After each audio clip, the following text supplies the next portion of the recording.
a presentation of GRS TV. We set the bar high. On top, cause we so fly.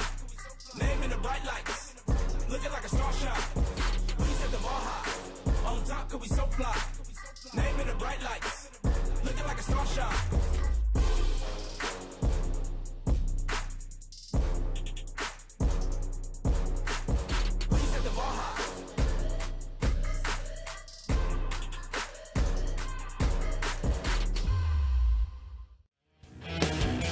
After a tough non-district schedule, the Sachse Mustangs are on a roll, having won 3 straight to open up district play. Naaman Forest hoping to find a way to win a game tonight. From Homer V. Johnson Stadium in Garland, Texas, it is Naaman Forest taking on Sachse. Thanks so much for being with us. My name is Scott Garner, joined alongside Roman Alexander tonight in Sachse. They're putting up points, but this Sachse defense is really hitting on all cylinders. They're red hot right now. Yeah, you're absolutely right, Scott. I mean, they're up front and really have done a tremendous job.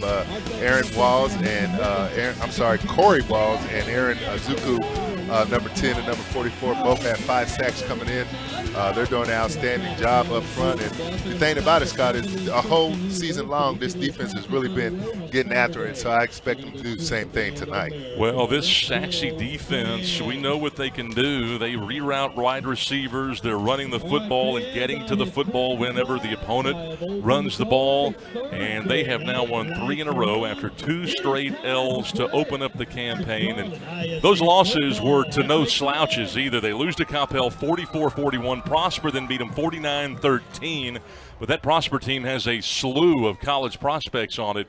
And Sachse, ever since, has 3 straight wins. They've beaten Lakeview, Rowlett, and Wiley East. And that Wiley East win last week was a tough one. Yeah, that was a really big win for them, Scott. Like you mentioned before, they had played some tough competition before they got into district play, and so that was what they were preparing for, to get into district play and have the opportunity to be consistent and be able to win some ball games. And so, like you said, they've won their last 3 straight, and they're looking to keep that momentum going. Naaman wins the toss. They want the ball to start this game. And they'll be going up against a tough Sachse defense. So right off the bat, Naaman has had a hard time protecting the quarterback and moving the football. They'll be challenged early. Yeah, absolutely. And, you know, I kind of understand why they want the ball, Scott. Okay, we got the kickoff there, so they kind of got that going quick. And it'll be a fair catch, so the Rangers will begin from their own 25. Yeah, and I kind of understand why Naaman would want the football. I think one of the keys for them to having success tonight is being able to keep that ball away from Sachse. So I think time of possession for Naaman on the offensive side of the ball and limited Sachse's opportunities to score is going to be very key for them tonight. Jesse Perales is the head coach. His son, Debo Perales, is the quarterback. We'll get a chance to see them to start, but they know they have to tackle well tonight. They want to be physical. They've got to cover well on defense. But number one, on offense, they must get better plays. We get a chance to see Coach Perales out of their offensive line in the quick passing game. Yes, absolutely. Again, like we said, they need to do some short passing. They need to do whatever they need to do tonight to really try to hold on to this ball.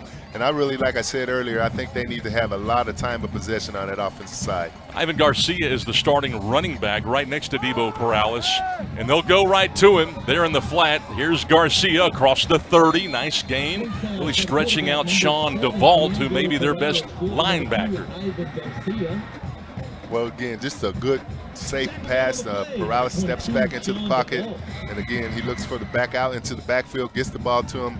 Garcia makes great plays there, make a great move, go get some good positive yardage. And they go with a quick passing game to start. That's the one thing that this Sachse team has been doing well the last 3 games. Mark Behrens, who is a line coach extraordinaire, has his inside guys as aggressive as he's had them in a long time. Second down and short. They fake the wham play, go with the post on the backside, but throws it behind his intended target. It goes incomplete.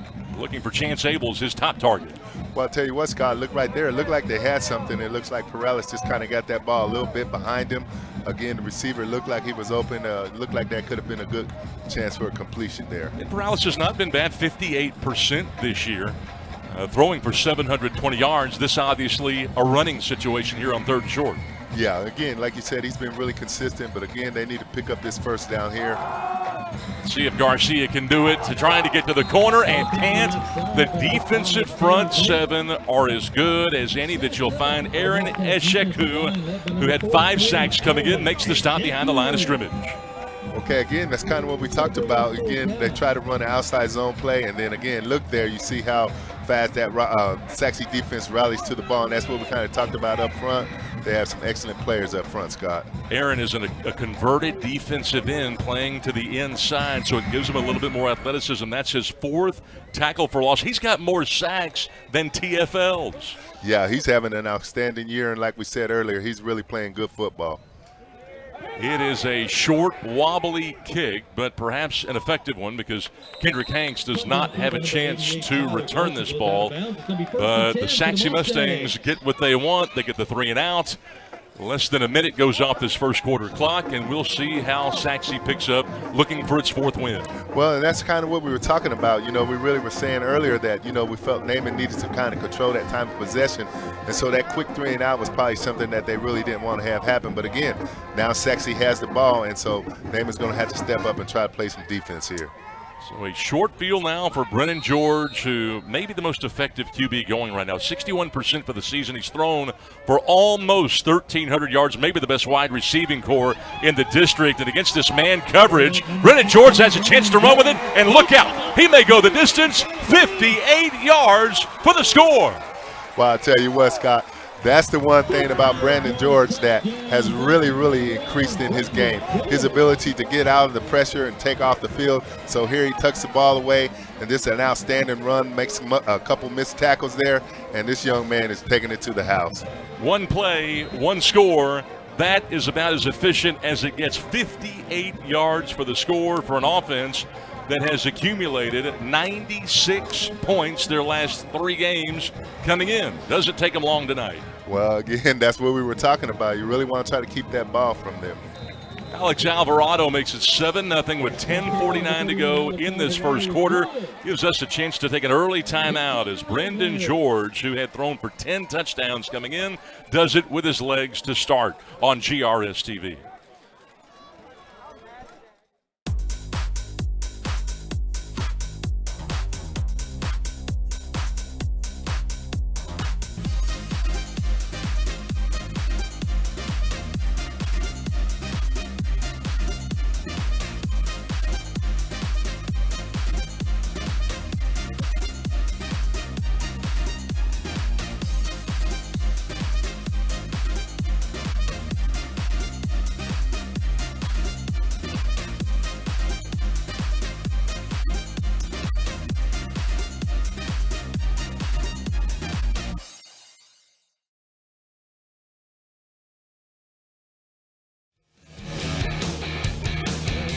Not sure it could have started any worse for Naaman Forest. They go 3 and out after winning the coin toss and taking the ball. And then on the game's first snap for Sachse, 58 yards of the touchdown run as the fans have come out tonight here at Homer B. Johnson Stadium. The Mustangs with a 7-0 lead over the Rangers to begin.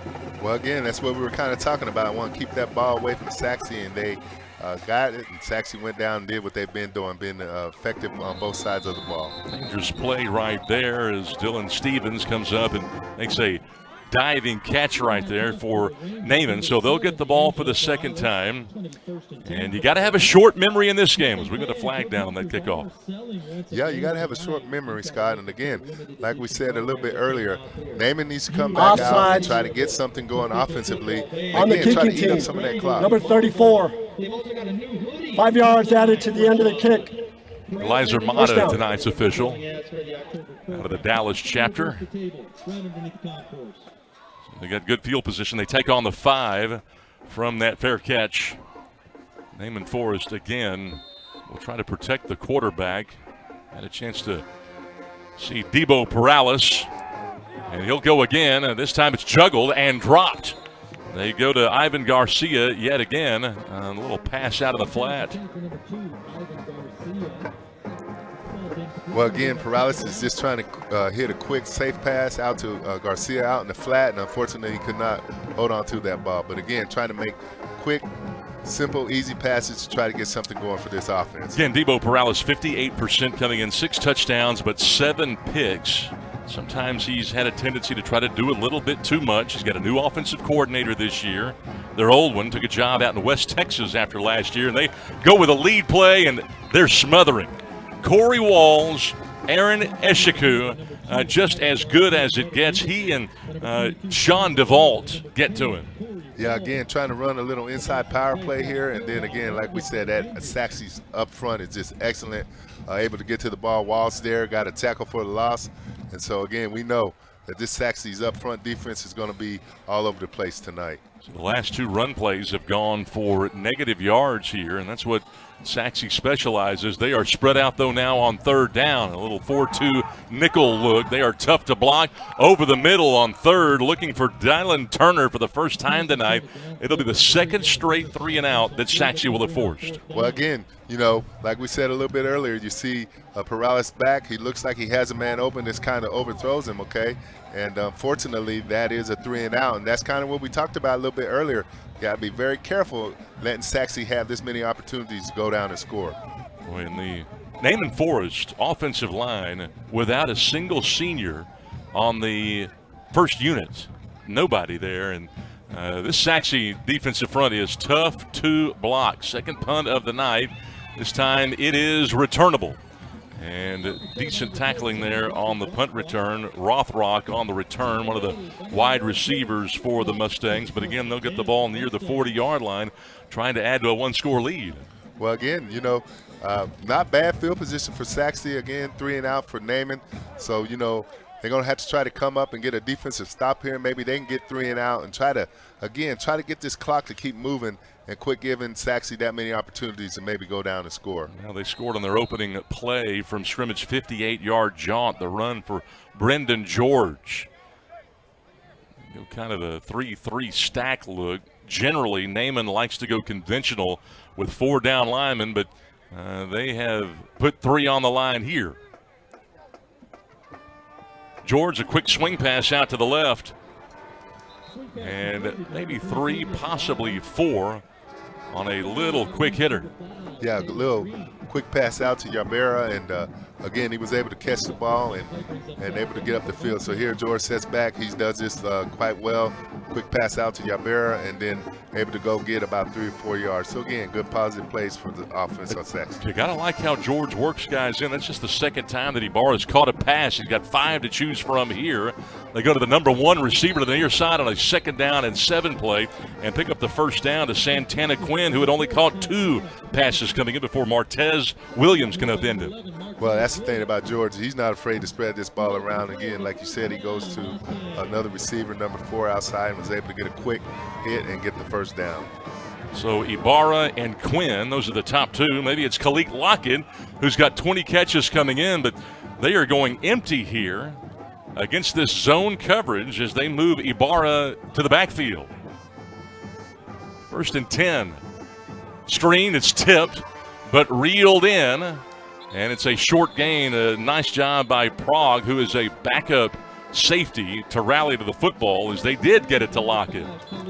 Yeah, I was wondering if you was reading that playbook, Scott, because they sure did go to Lockett on that play. And, you know, this is a great job by Naaman Forest defense. Again, 2 receivers in the same area, but it did get out to Lockett, and Lockett was trying to get people to miss, but great rally by Naaman Forest defense to get a good stop. 2nd down and short.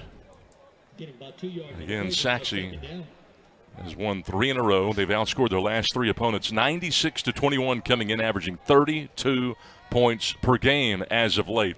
Flip it out into the flat. Here comes Hanks.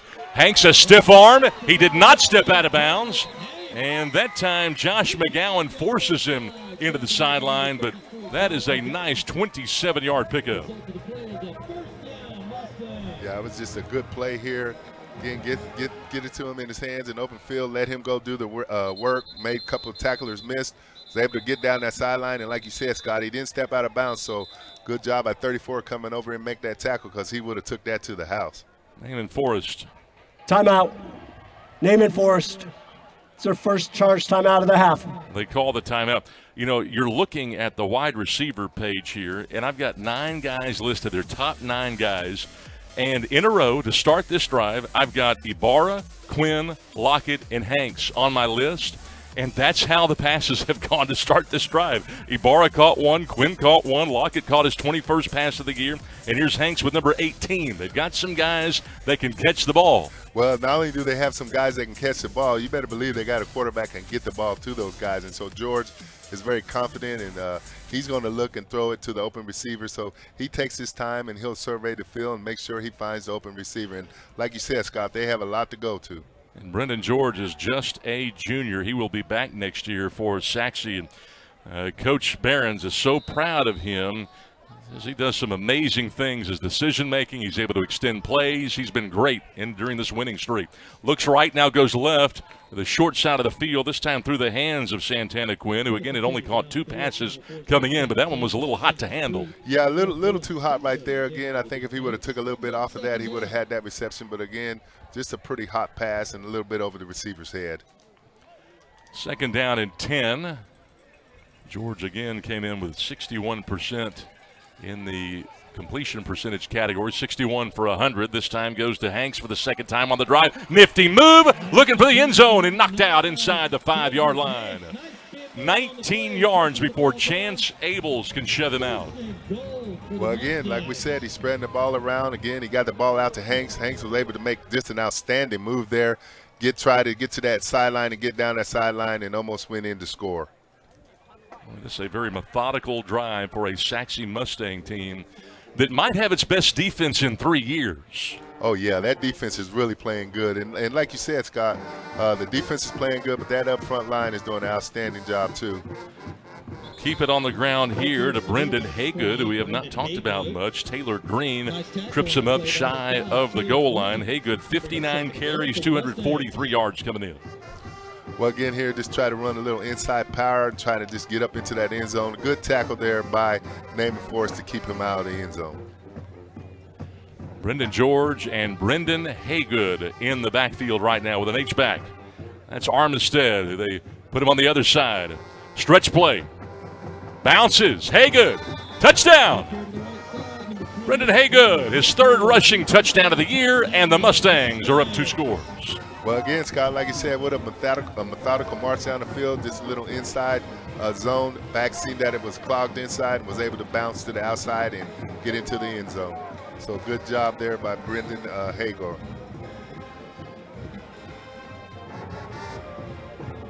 Brendan Haygood, averaging 4 per carry, punches it in from 2 yards away. The point after is perfect for Sharp, and that gets us to 14-0 in favor of Sachse with 7:05 to go. We're still early first quarter here on GRS TV.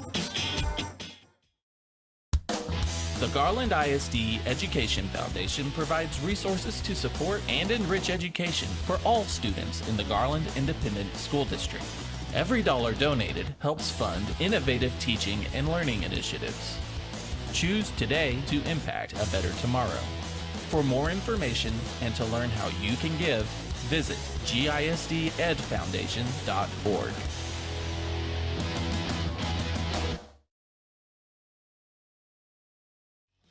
Sachse trying to make it 4 straight wins, and they are 2 for 2 to start tonight. 2 possessions and 2 touchdowns. That last one, a 2-yard touchdown run to Brendan Haygood after passes to Ibarra, Quinn, Lockett, Hanks, and Hanks again.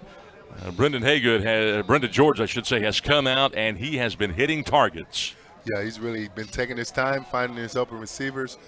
Good quarterback back there. He's able to take his time and look and see who's open. And like we kind of mentioned earlier, he has a good receiver core to go to. 8 plays, 61 yards. They call for the fair catch, and 2 guys run into each other. And that'll be taken at the 18-yard line instead of having a chance to start from the 25. But Nathaniel Prague struggled to grab that football. Yeah, I mean, it looks like they kind of got a miscommunication there. He was calling a fair catch. He didn't see his other running back coming up to try to get the ball, and they ran into each other. They're very lucky to be able to get that ball back. So Naaman, who has not won a game yet, Jesse Perales and his staff trying to encourage their offense here. The focus, though, the last 2 weeks. Remember, Naaman had an off week last week. They had the bye. and the focus has been on us, they say, not necessarily the opponent. It's how are we functioning? Yeah, again, when you have that off week, you try to get things worked out and get back together here. Just a quick pass. Chance Abels is one of his better targets. Ivory Chester brings him down. They'll pick up 3, though, kind of an extension of the run game. Yeah, again, like we said, a safe pass, and just try to get something passes. Positive, able to get the ball out, quick pass, good couple yards, and just try to control that ball and make easy, simple passes. Actually give him 4 yards with his 20th grab of the year. Abel's a guy that runs great routes. You'll see him in the short passing game. Really blocks well on the edge. 2nd down and 6. They fake the wham play, high toss, but Abel's able to bring it down again and scurry for a first down as he picks up 8 more on that throw and catch. Again, good time. Perales gets the ball out quick, gets it out to Abels. Abels able to catch the ball, get down that sideline, and again, get positive yardage. What do you think about the tempo for Naaman here? Well, it seems like they're kind of pick it up, then they slow down. I think, again, like we said, maybe milking that clock wouldn't hurt them in this situation. They roll Perales out. He throws on the run and finds French Love for the first time and throws it on target, moving to his left. Ends up picking up close to 7. Sean DeVault shoved him out. Again, Perales rolls to his left. It's hard to throw across your body, but he makes an outstanding pass there, and French Love was able to pull it in. And again, moving that ball and continuing to move and get positive yardage, and again, eating up a little bit of that clock. It's a tough throw. Yeah, that was a real tough throw. At first, I actually thought he overthrew him, but again, it turned out to be just an outstanding pass. 2nd and close to 6.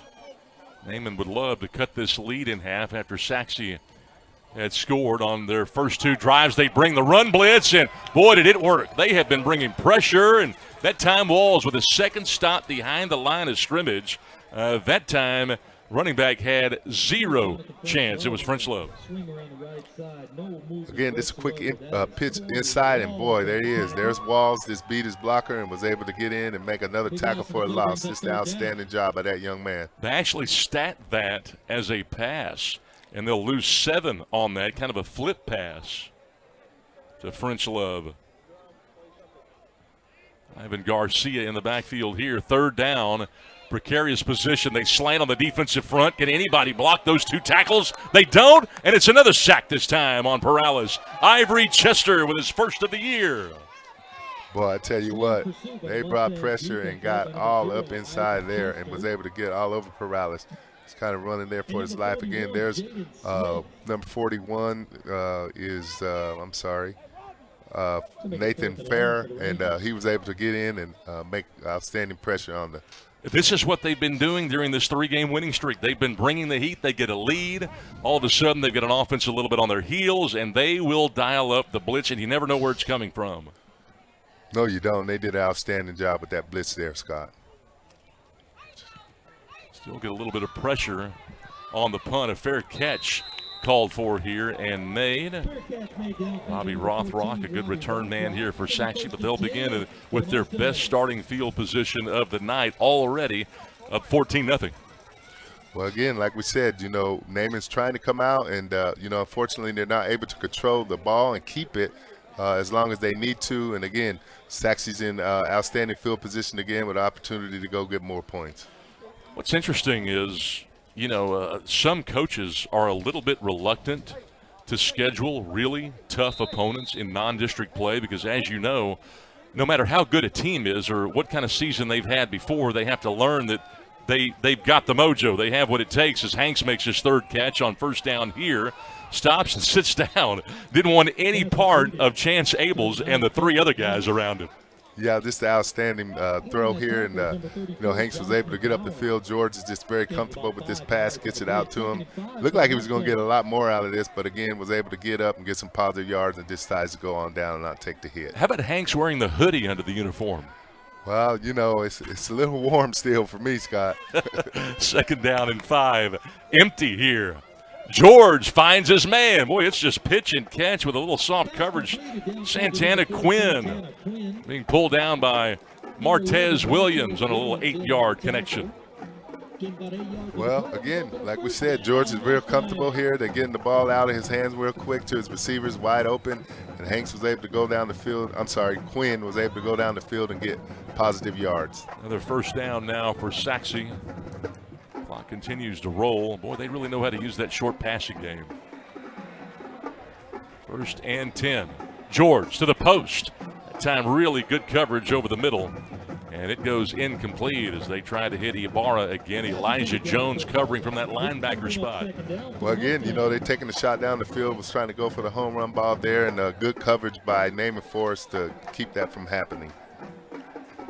Looking down in 10. Boy, George, if you watched him in those first 2 games against Coppell and Prosper, he was good, but boy, he really looks to be in control. Sends Hanks in motion here again as they go empty. Terrific time to throw, and he just lobs that thing up the seam, hoping that Lockett could run underneath it, but a little bit too far. Yeah, he had Lockett open down there, and again, he just threw that ball just a little too far. And again, just kind of aired it out just a little bit out of reach there. But, boy, had exactly what he wanted, especially on that post, was wide open. Boy, Lockett's so good. 4 games, he had 20 catches coming in. Remember, he had 24 grabs all year last year. They expected him to be the man, and he's really stepped up this year. Yes, he has had an outstanding year, and like you said, he is the man. Last week of October, you can kind of sense a little fall on the cusp here with that full moon tonight. This is a 3rd down and 10 play. This is better and almost connected with Khalik Lockett reaching out. But Dylan Stevens was hot on his trail, and I thought for a moment that might go for a big one. Stevens still letting him know about it. Yeah, again, George steps back here again, goes back for Lockett, his favorite receiver, and was able to play good defense, get that ball out of his hand, and great job by Naaman Forest on that play to get that ball out there. I bet if you asked Lockett, he would say, hey, I want that back. I probably should have had that one. That throw was pretty good. He threw that thing right in the bucket, didn't he? Yeah, that just dropped right into where exactly you wanted to. Hey, 3 straight incompletions now by George. He'll try it again. They're going to roll the pocket this time. Nobody's open. He can run. He showed it earlier. Tries to run over the defender for the first down. Finishes off the run. Needed 10. Only got 9. And Dylan Stevens, who's one of the better tackling corners, makes his 24th tackle of the year, but he looks to be short by a yard. Yeah, George is here looking down the field. He rolls out. And again, like we said, one of the dimensions of his game is he's able to tuck it away. And I'm impressed. He went to go get that first down. He lowered his shoulder. A lot of times you don't see a quarterback do that. That's a turnover on downs, but if you're a college scout and you look at George to start this ball game, he's made every throw for the most part, showing the toughness with the feet and then finishing off runs. Yeah, well, I certainly would have him on my list right now, and he's been doing an outstanding job. And like you said, the last 3 games he has been very, very impressive. He's been showing command of the offense and making right decisions. So Naaman Forest will get it back as we see Perales now rolling out, trying to keep his eyes downfield, being chased. Look out. Man, he's just never safe, and down he goes again. It's Sheku with his 6th sack of the year. Again, back trying to look down the field, and, man, here comes that pressure from Sachse, trying to get up the field, trying to get something to happen. And then, like you said, here comes the Sheku with his, what was that, Scott? His 6th sack. Okay, yeah, number 6 6. sacks. So, man. He had 25 tackles coming in, a block kick, 3 tackles for a loss, 5 hurries. This guy's a tackle, for goodness sakes. Well, I tell you what, he's everywhere. I mean, it may take 2 years for some tackles to get 25 tackles. They try to keep it on the ground to Taylor Green, who had 65 yards coming in, but on this 2nd down and long play, not very much. He's running into the teeth of that defense. Yeah, like we said earlier, that Sachse's up front defensive line is outstanding. Again, trying to get a little bit of outside zone there, but unfortunately can't go anywhere because look at all those orange shirts around him. But Chetta Ofili, he's got so much penetration, he actually overran that play. Yeah, he did. Kind of looks like the Orange Crush of the Broncos back in the day. Ooh, I like it. Yes, the Orange Crush, that's exactly what it is. 3rd down and 13. But the average need is plus 10 tonight. Going to try to go to the sideline, and that time through the hands of his intended target, Chance Abels, who may be his best pass catcher, and that thing hit him right in the hands. Yeah, again, Perales steps back and gets enough time this time and makes a good pass out to Chance Abels. and this unfortunately went right through his hands. Got to have that ball right there. Do you think he's expecting to get hit there by Jordan Nelson? Well, he could have been. You know, the ball kind of hung up just a little bit, and so he probably was thinking maybe the DB was getting ready to come and give him a good shot. But, again, we know anytime the ball hits you in the hands, you got to make that catch. Third 3-and-out forced here. This is a really good punt, but Rothrock with a chance for the return. Nice move. Down to close to the 40-yard line. How about Robbie Rothrock, who doesn't get a whole lot of action from that wide receiving corps, but he's proven to be a good return man. Yeah, he's an excellent return man, and, again, he tucks this ball away, keeps his balance, and made him guy miss and was able to get up the field. And so even though he doesn't get a lot of looks sometimes, Scott, he is very dangerous when he gets the ball in his hands. It's actually trying to extend a 14-0 lead here tonight. Looking for their fourth straight win. Naaman just trying to win a game. They have not won one yet this year. They come in 0-4. Naaman 0-2 in district play. Sachse in first place right now. A rare run this time for the Mustangs. And look at this run right here. This is Haygood going all the way for the 41-yard touchdown.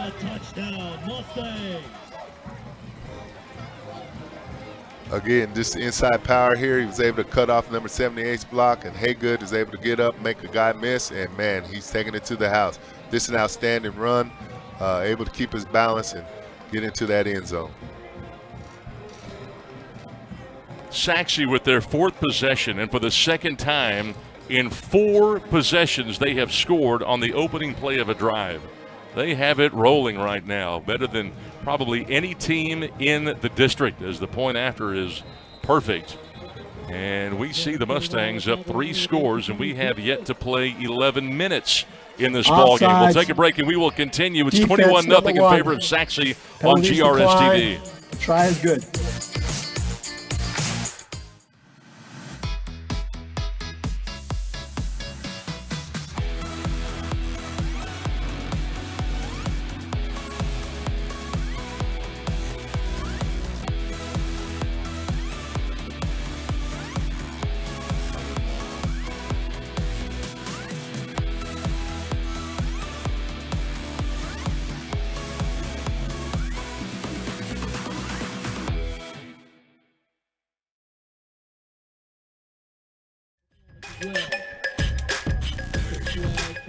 Well, Brendan Haygood has posted his second rushing touchdown of the game and his 4th of the season. He had a 2-yard touchdown run on the game's second possession for the Mustangs, and here he goes 41 yards out. Was hardly touched, as you see him talking upstairs, but this Mustang team is playing some good football right now, and as we mentioned, they just every single game, every succeeding game sees somebody else step up.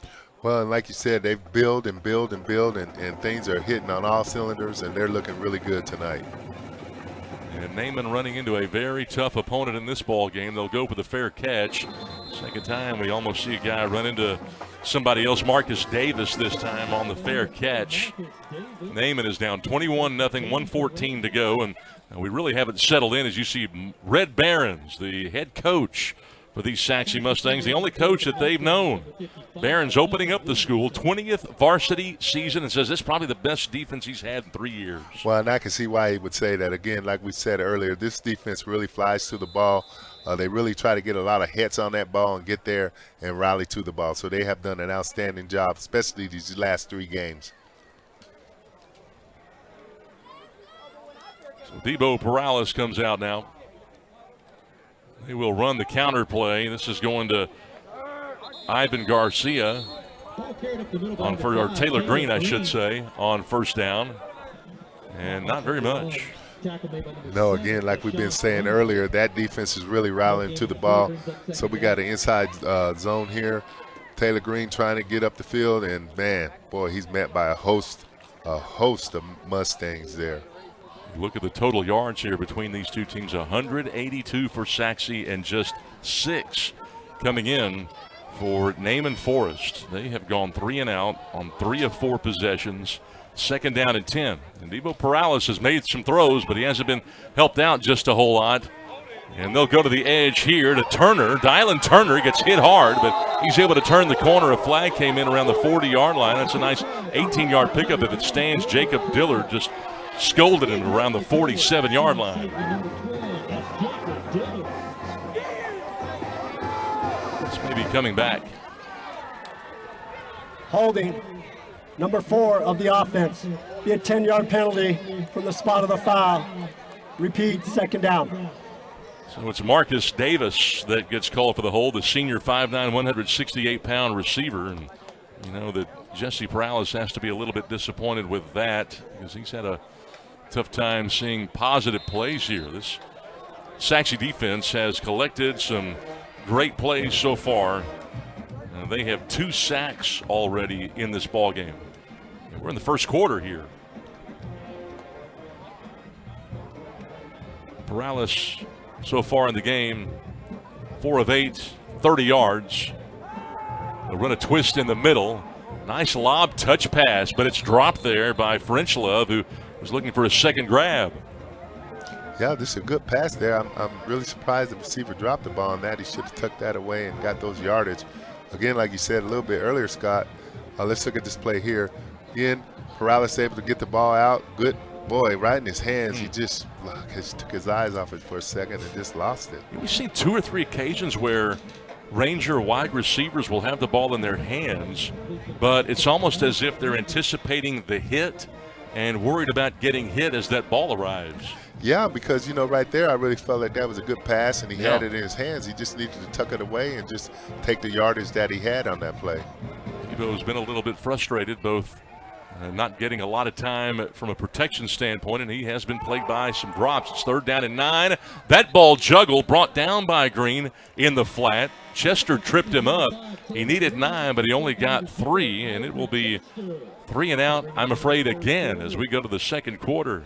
In a 21-0 game, the Sachse Mustangs trying to make it 4 in a row on GRS TV.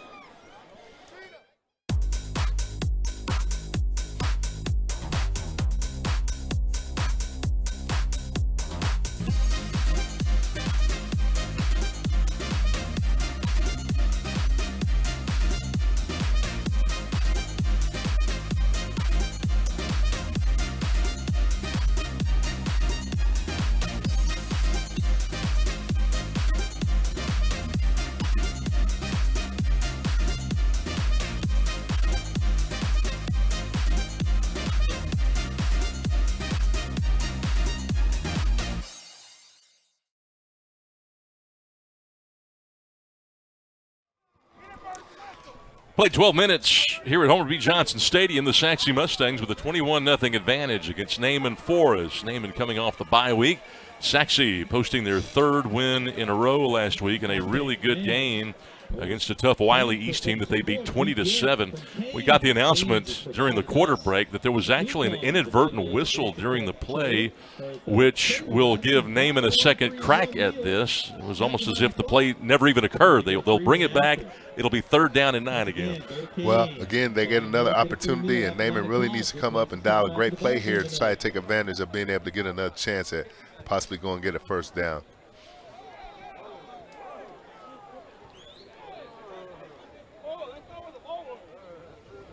Well, I think they're trying to figure out where the ball was.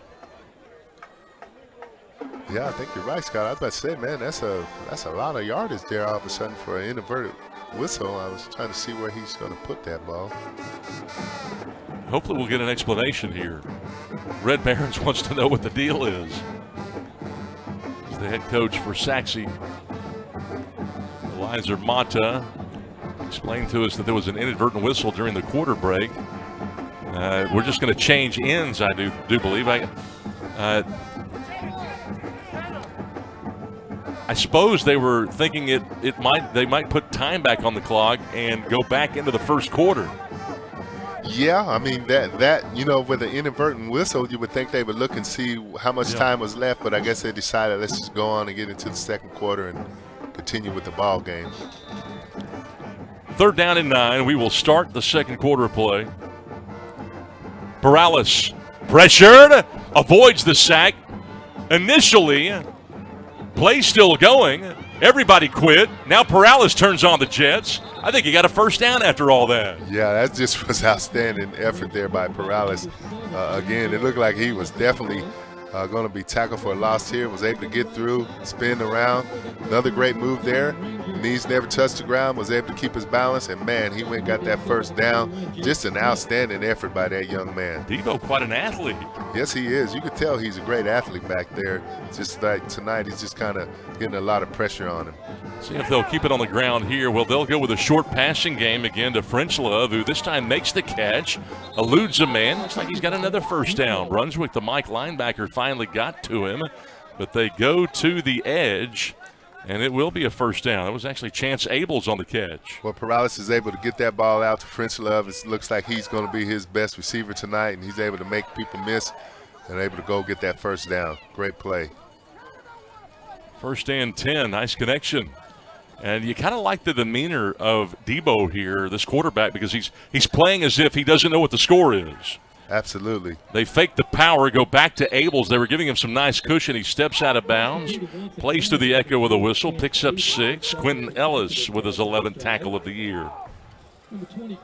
Again, Perales steps back, gets a good pass outside to Abels. Abels able to get down a little bit and try to get an extra yard. And again, this is a good safe pass. And again, eating up a little bit of clock and able to keep positive yardage going in their direction. And you can see that Jesse Perales, his dad, the head coach of this Ranger team, wants to keep the ball away from the guys up front. They're really getting it on the edges.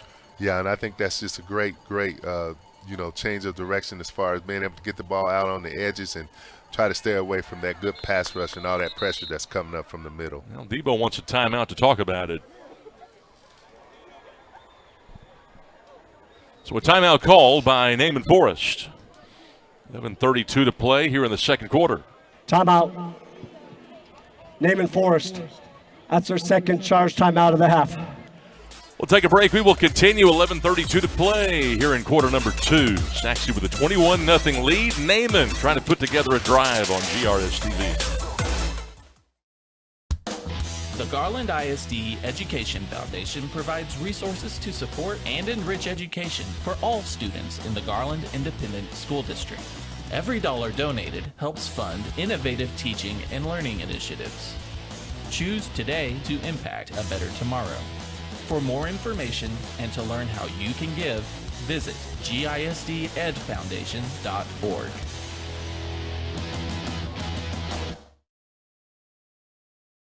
Looking at second down and short after a nice 6-yard connection to Abels with 11:32 to go. Naaman with one timeout remaining here in the half. Linebackers back off. They fake the wham play, go with the out, and they really gambled. Chester was trying to go for the interception right there, and they tried to hit the quick out, but yeah, they really are, boy. I tell you what, again, Perales steps back, quick pass outside, but boy, that time, man, he was lucky to get that back. Chester was all over that. Trying to go to Abels again for the third straight play. Well, I think he's found something in Abels. He feels confident trying to get him the ball, but I think Chester kind of realized that too and almost made a great play. Do they have him set up for the wheel route here? Hey, possible. I mean, again, you keep going to that same guy, and then now all of a sudden you come back with that wheel route, and again, you might catch him off guard. This time Sachse calls the timeout. Sachse. That's their first charge timeout of the half. A chess game going on. But the one thing that you notice is that this being their 5th drive, this is the longest drive for Naaman in terms of both time and number of plays that they have run. This will be the 8th play of the drive coming up for Naaman, who again has yet to score, and they've kind of struggled scoring the football. Scored 14 in their last game against Wiley East, only put up 13 against Rowlett in week number 3, 19 in week 2 against Plano East, and then only 7 against Louisville. So they struggled to score, but you really wouldn't know it the way that Debo Perales and this offense continues to face adversity and dig their heels in. Well, like you said, Scott, they have had some plays where, maybe if the receivers had caught the ball and, again, make just some easy catches that I'm sure they normally would have made, they would have been able to extend some drives and possibly even got down in and got a score. Probably 4 down territory if you don't have a negative play here. They run a lead play, and look out. Green got hit hard at the line of scrimmage there by Ivory Chester. Man, he just leveled him at around the line of scrimmage. Well, again, just an inside run here by Green. And, boy, like you said, Chester came up and laid a little head on him. But, you know, honestly, in Green's defense, he was able still to stay forward and get some positive yards at that.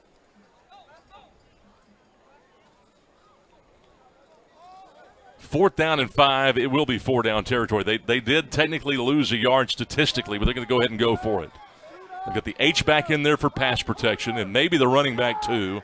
We'll see what they decide to do. You've got Dylan Turner and Abels up top. Those are their two big pass catchers. French Love is down toward the near side. Offense, 5-yard penalty, remains 4th down. And that penalty will force a punt. Well, you were right, Scott. They actually did lose yardage there, and I don't know what I was looking at. But, again, now that they did get that delay of game, they definitely going to have to punt the ball here. So it will be yet another punt here for Naaman Forest, even though that drive was one of the nicer ones of the night, maybe the best one that they've had. This will be the 5th punt now for the Rangers. Robbie Rothrock back to return. It's a driving kick. And an effective bounce here for the Rangers. Rothrock's running after it. Why? I have no idea. He picks that thing up inside the 5-yard line. Boy, that was dangerous right there. I don't know if he kind of thought he was going to catch somebody off guard and maybe he could get up that sideline, but that could have been a bad deal right there. There's a difference between being aggressive and being reckless, isn't there? Yeah, you know, I mean, you know, you want your players to come out and have an edge about them, but, boy, I tell you what, that might not have worked out too good. But they were able to keep the ball. You know, Rothrock came in with 5 catches, but man, he's making himself known as a punt return man. Hey, he's never seen a punt he didn't want to return. I can promise you that. Yeah, you're not kidding. I tell you what, he was going to go return that. I was trying to run away from the ball, but, again, it worked out for him. They did lose a little bit of yardage, but I guess, you know, he was trying to make something happen there. George to Kalik Lockett. Elijah Jones rallying to the ball. 6-yard pickup. Again, George here in the end zone, just get that ball out fast, doesn't want to get a safety there, and went to his big-time receiver, Lockett there. Still early second quarter. We have seen 3 touchdowns by Sachse. 2 have been on the first play of drives and have been long runs. Brendan George again. They give soft cushion to Lockett. They'll move the sticks. Dylan Stevens came up to trip him up, but it's another 6-yard connection. Well, again, you know, George is going to go back to Lockett. Anytime they're going to stay off of him like that, they're going to just get a quick pass. And he's banking on Lockett to make somebody miss. So, again, this is just like throw him and pitch to them. They just probably do this every day in practice. Brendan George is 9 of 13. He is on his way for about 50 passes, 50 attempts tonight. Swing pass this time. On the edge, Hanks, a stiff arm. Picks up 6 more. Elijah Jones has been everywhere on this drive. Play by number 6, Elijah Jones. Again, this quick swing pass. Hanks able to get out, just get positive yardage again. Just a nice, easy pass, simple play, and a very safe play for the Sachse Mustangs. Yeah, this wide receiving core, they must absolutely love this offense. They've got a quarterback who can get the ball to them. He spreads the wealth. Hank's the guy that scored on a 70-yard bubble screen earlier. They get it to Lockett again for the 3rd time on the drive. Makes 2 guys miss. He turns on the speed. Can he go all the way? A stiff arm, run out of bounds inside the 15-yard line. That is 60-plus yards before Marcus Davis can shove him out of bounds. Well, again, George steps back. They put Lockett in the inside receiver, able to get the ball out to him. Again, just a great move here. Keeps his balance, cuts to that outside, makes this one-man miss, comes back inside, and then tries to turn on the Jets to go to the house. And, again, just an outstanding play by that young man. So this drive began some 4 plays ago inside their own 5-yard line. Sachse trying to show everybody they can go 96 yards in the red zone here with a 1st down and a timeout call by Red Barons and company. Sachse, that's their 2nd charge timeout of the half. I know this much. Both coaches are not afraid to use their timeouts. Well, no, and like you said, I mean, Heck, that might be a timeout to try and let Lockett get his breath. Could be, actually. Great point.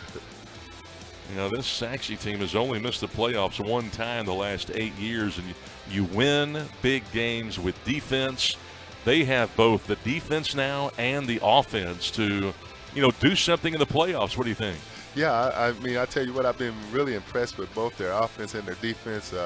Again, like we talked a little bit earlier, they played some good opponents in the beginning of the game. Beginning of the season, and so they've kind of, come together now, and they've been on a 3-game winning streak, and things are really seeming to come together for both of them on both sides of the ball. Brendan George looks good, 9 of 13, 87 yards before this drive began. He's hitting the short passes. He's able to run the football. He ripped off that long touchdown jaunt earlier. It's first down, going empty. Get one-on-one coverage, and for whatever reason, Kalik Lockett could not haul it in. He had a step on Dylan Stevens. Yeah, I'm really surprised Lockett let that one get away from him again. Just a quick post play here, able to get the ball. Might have a little bit of something on it, but again, if you ask Lockett, I promise you he would have said he should have caught that. I'm not sure that Brendan George could have put it in a better spot. I don't think so. Like I said, it had a little heat on it, but come on, Scott, we got to catch those kind of balls. We've seen 3 or 4 of those balls now on both sides, haven't we? Yeah. Second down and 10. Well, they have gone predominantly empty in this game. George again. That ball is volleyed into the air. A sure turnover, and for whatever reason, could not bring it down. That ball's got to be intercepted, doesn't it? Well, Krog was there, and who else was there? Davis was also there. Yeah, this should have been picked off. Sometimes when things aren't going your way. That was Rothrock. Yeah, it looked like it hit the top of his helmet. It did. Hit Rothrock right in the top of the head. And, man, I tell you what, you can't get – sometimes when it rains, it pours. I tell you what, that was a ball that I felt like Naaman should have came away with. Boy, that would have been a big stop right there. Well, if Naaman catches that ball, they might have a chance to run to the house, and you got a 2-score game then. Absolutely. Absolutely. And you know as well as I do, it only takes one play to change the whole complexity of a game. Absolutely. 8:21 to go. Time out of the field here. This is a 3rd down and 10. Red Barons and company want to talk about it. We got an injury timeout here. That was Courtney Jones that was down for Naaman. Hey, Courtney Jones, a good player. Linebacker, tight end type. He's physical, smart. He's done a good job the last 5 weeks for this Naaman team. He came in with 20 tackles from a backup linebacker position with a pass breakup, a half sack, and a couple of tackles for a loss. That's a big loss for Naaman. Yeah, hopefully he can get back in the game. Maybe they can get him to the sideline and take a look at him and see really what's been going on and what's going on with him. Brendan George with a little pressure this time and way overshoots his man. He threw the go route, and that time Hanks ran the stop. Yeah, I think Hanks was kind of thinking he had got some pass interference there. Again, George back, looking, tries to throw, and like you said, look for that corner a little bit, and Hanks, for some reason, seems to be in a stopping pattern. But again, he kind of feels like he was pass interference on that play. So, after that 64-yard connection to Lockett, they get into the red zone and come up empty with 3 straight incompletions. Second time that Brendan George has thrown 3 straight incompletions in this game. Alex Alvarado for the field goal. And it got blocked.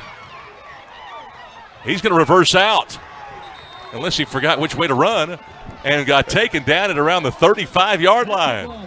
Well, I tell you what, you had to say this. He kind of, got the ball blocked and kind of went the wrong way. But I had to say that was a win for Naaman there to be able to get out of there without letting Sachse score any points. What a great effort right here by this young man. That's number 1, Dylan Stevens. Yeah. Just a great play. Great job by Dylan Stevens. Yeah, that's an all-district cornerback right there. Last year he had 53 tackles, 2 picks. They love to put him on special teams. He's so athletic.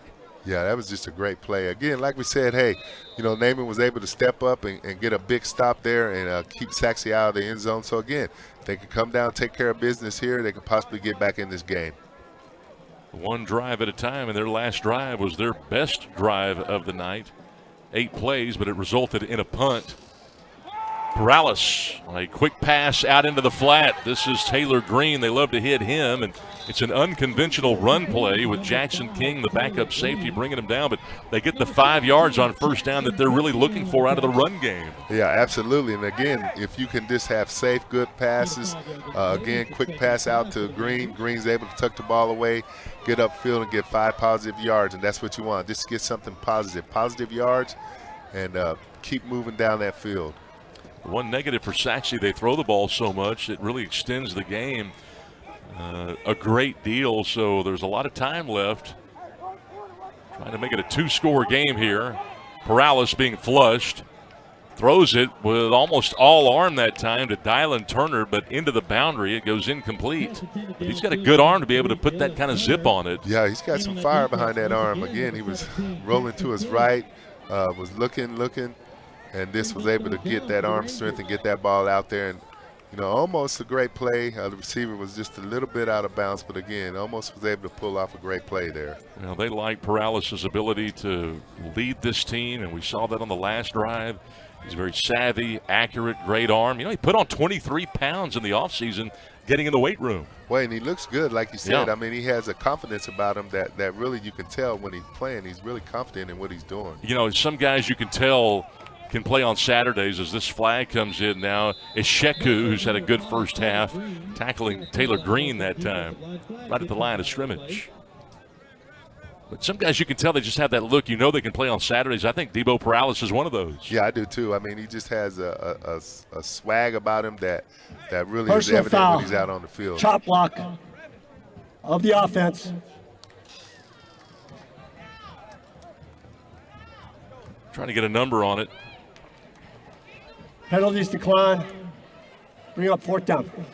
So that goes against the offense. I thought for a moment it might go against the defense. We've seen that a time or two this year.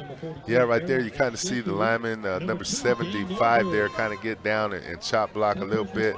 That was unfortunate because Naaman really did have something kind of going there. But instead, a punt. Again, Robbie Rothrock will be back. Return this punt.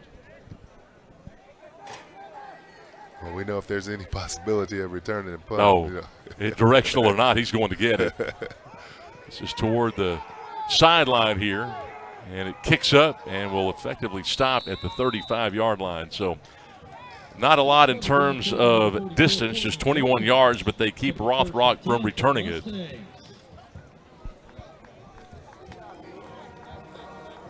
Sachse takes over at its own 35 with 6:56 to go in this first half. Scott Garner with you tonight, Roman Alexander here on GRS TV. We've seen an offensive explosion. The George 58-yard touchdown run, the Brendan Haygood 2-yard touchdown run, the 41-yard touchdown by Haygood. And on first down here, they will keep it on the ground. And, boy, coming out of a pile, there's Haygood again to the sideline. Breaks another tackle. Is he going the distance again? Goodbye. Wow. How about that? Man, 65 yards. Haygood for the second time on a big touchdown run. Well, I know he's going to have this on a highlight tape. What an outstanding job. Just able to get through there, keep his balance. Man, just jumps over a guy, just keeps running, keep those legs moving. Just an outstanding effort here, and just able to just get down that sideline and take it to the house. Boy, what an outstanding job right there. That is just a great run. Haygood is a fantastic player. Was beat up a little bit earlier this year. Seems like everybody's got nagging injuries at this point in the season, but for the third time, a drive begins with a long touchdown for Sachse, and the Mustangs take a 28-0 advantage after the point after. 6:40 to play in the second quarter. You're watching GRS TV.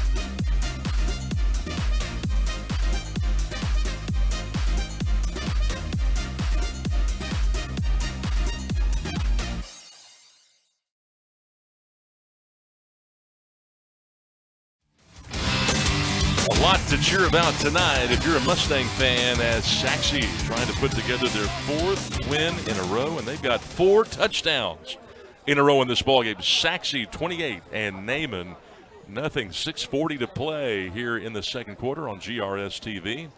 Full moon tonight, and nothing wild and crazy, though, about this Sachse team. They are all business, and, man, are they efficient.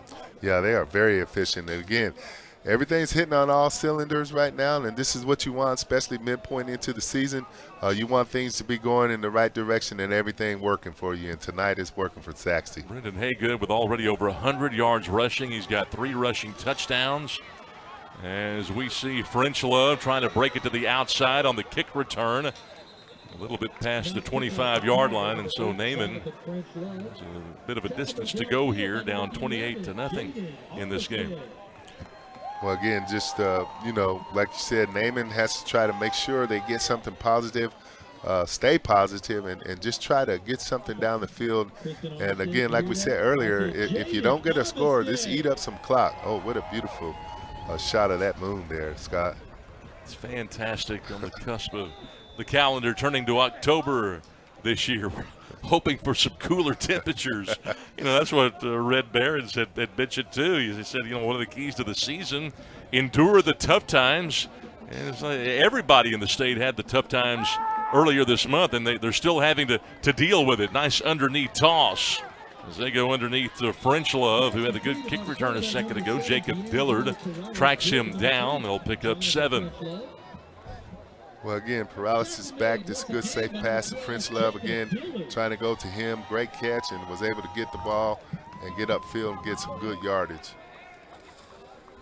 Debo Paralysis tonight, 8 of 15. That ball tipped. Look out. Almost picked off. Man, got to be disappointed in that. Tyler Rice from his safety position was hoping for number 1. Yeah, that ball got tipped, and again, Paralysis throws it. Boy, big number 1 gets the hands up. It's tipped, and man, I know he wish he could get that one back again because that was right in his hands. 5'11", 150-pound senior. Third down and 3 after that incompletion for Naaman.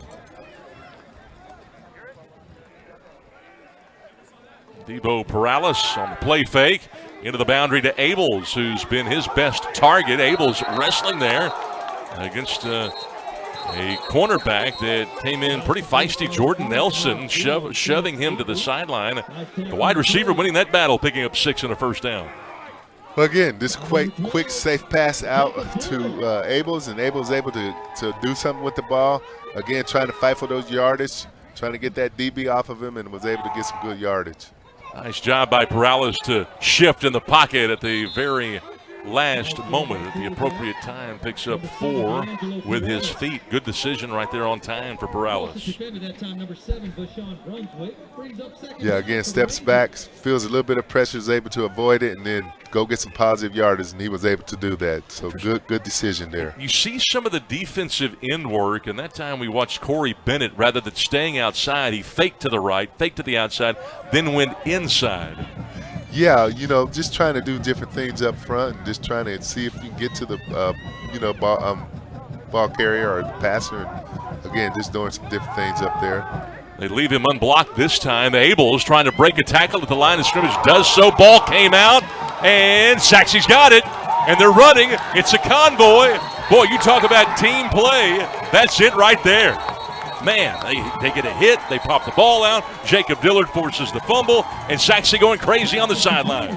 Well, I tell you what, again, this is a good pass. It looked like things were going there. Almost looked like the ball was going to get knocked down. Again, Abels going down the field, and then here comes Sachse rallying to the ball. Great job by number 29, stripping that ball out of there, and then there goes the convoy trying to take him to the house. Look at that. Boy, I tell you what, they was going to push him all the way to the end zone if they could do it. As a coach, man, that's what you love to see that right there. Man, you talk about a team facing adversity, and they faced a very tough first 2 weeks of the season against Coppell and Prosper, and it helped them. They got kicked hard, and Red Barons felt like it was the best thing that happened to them. Oh, absolutely. to the edge. This is Ibarra. Boy, that quick passing game has been tough. Elijah Jones finally got to him and almost a first down there. Elijah Jones. Again, George fakes inside, gets the ball outside again. Just a great play, able to go get positive yardage and almost tightrope down that sideline, but just a great play there. Brendan Haygood, who's got 3 touchdowns, right next to George, who's had a really good first half. And George to the post. This is a wrestling match here. This might be picked. Jones says he has it, and he does with his first INT of the year. Wow, a way to step up. Jones was able to step up and get inside that ball again. George makes a pass. Jones is able to step inside, able to wrestle the ball away and come away with a big-time interception right there. Boy, nicely done, Elijah Jones on the pick. He's had a really good year and knows that everybody's in it to win it. He's one of those players. He doesn't get all the pub like McGowan and Green and Courtney Jones, some of the other linebackers, but that is a nice play and good toughness from the 5'10 senior. Well, absolutely. And again, like you said, no quit there. I mean, he's still fighting, still understands that we can make one play here, another play there, we can be right back in this game. And so you have to take your heads off to that young man to go in there and make that great interception there. Ivan Garcia at running back right here. They don't go to him. Instead, they'll go back to Abels. Short passing game, a little quick string, trying to get a block from Dylan Turner. And they'll pick up 4 on that play. By number 21, Jordan Nelson, and number 22, Sean Duvall. Naaman trying for the comeback in this one, 4:13 to go and rolling here in the second. Well, it would be nice going into halftime for Naaman to come up with a good drive. They've had a couple of nice drives in this game. They just haven't been able to finish drives. Yeah, and like you said, Scott, it'll be, what a morale booster just to be able to go in and get some points on this board. Because, again, they have had some drives that just haven't quite finished the way they would like. First time we've seen trips into the boundary, then run a scissor route and put Perales and roll him out to the wide side of the field. He's got nobody to throw to and runs out of bounds. Quarterback keeper on the right side by number 7. No gain. Perales. Got a flag here for something. Knocked out of bounds by number 2, Dane Norberg. Personal foul, face mask, defense, 15-yard penalty from the end of the run, automatic first down. About that. Tack on 15 right there. Yeah, again, Perales is back looking, nobody there, taking off and trying to get what he can get. And there's the face mask right there. It's interesting, they lined up the 3 wide receivers to the short side of the field, and Perales had to roll right, not necessarily by design. He was just trying to avoid that pressure early. Yeah, he felt that pressure coming back from his left side, and so he was just trying to get away from it. And again, he was trying to look down the field and see if he could find something and was able not to find anybody open, and so he just kind of took what he could get. It's the 3rd penalty tonight. All 3 have gone against Naaman. This is a first down from their own 31. Zone defense here. Perales has to dig out a low snap. Rolling. His only chance is to heave it deep. He's got a man, but it's into the boundary. Dylan Turner trying to run away that time from Ellis, the cornerback. Long pass intended downfield for number 3, Dylan Turner. Again, Perales has time to dig that ball out. He picked it up. Great play to get that ball. And then look downfield and see what he could get. And I tell you what. Wow. I don't know what that kind of could have been pass interference. Turner wanted to call, didn't he? Yeah, he sure did. But again, wasn't called, so wasn't a penalty. Both quarterbacks have heaved it 20 times. And both 12 of 20 tonight at 60%. 163 yards for George, 89 for Perales, and whistles before the snap.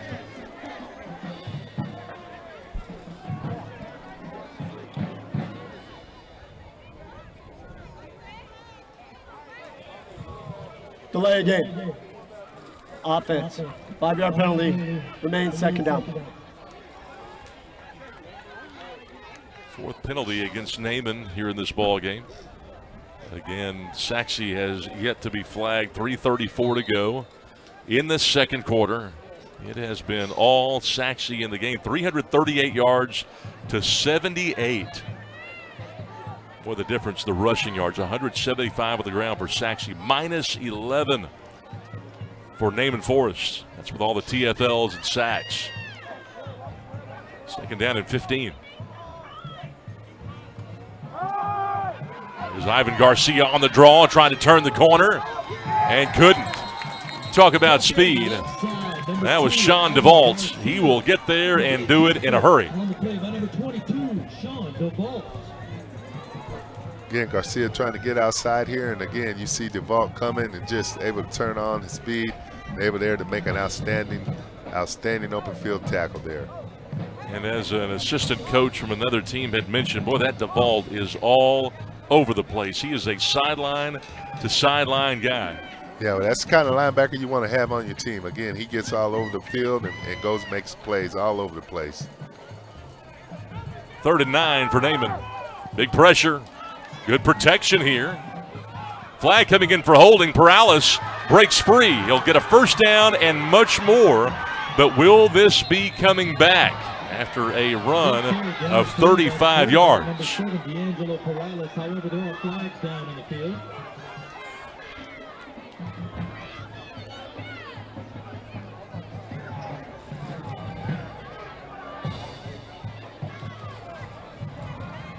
Holding. Number 75, offense. 10-yard penalty in the previous spot. Remains 3rd down. Leandro Escobar, the left guard, 6 foot, 285-pound junior lineman. 75 right there. Again, Perales stepping back. Looks like he has pretty good protection. Decides to tuck it away to go get it. And again, makes an outstanding run here. Gets down that sideline. Starts to go down the field to pick up some good yardage. And then, unfortunately, get a holding call back there. Ooh, I was kind of surprised there on number 17, pushing Perales there. That might have could have been a penalty flag there, but again, they didn't call that. But boy, this is what Naaman really doesn't want to do. So the face mask on Sachse earlier in the drive, and now the holding call.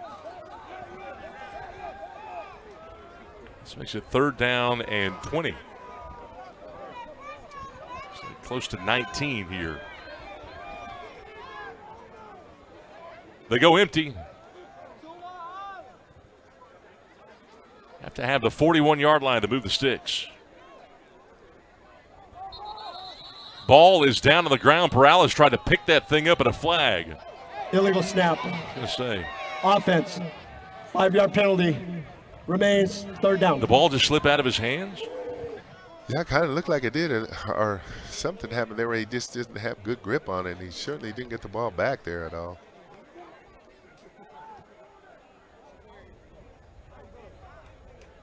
Students getting into the game here tonight.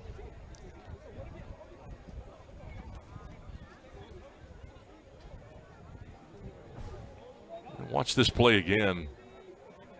Yeah, the ball just kind of slipped out of the hands of the center that time. Yeah, just kind of got away from him. Keenan Hall.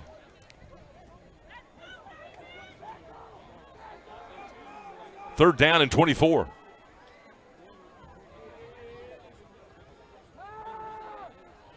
Pocket holds up. Nice arm. I mean, that thing is right on the money. It goes incomplete and through the hands of Marcus Davis. Man, that's about the 4th drop that Perales has had tonight. Well, if you kind of think about it, Scott, I mean, he's hit some open receivers and they've just dropped the ball again. Just a good pass here, right in his hands, a pass that needs to be caught. And unfortunately, because of that, it's a change of possession. They'll have to punt the ball. Ty Belshie will punt it.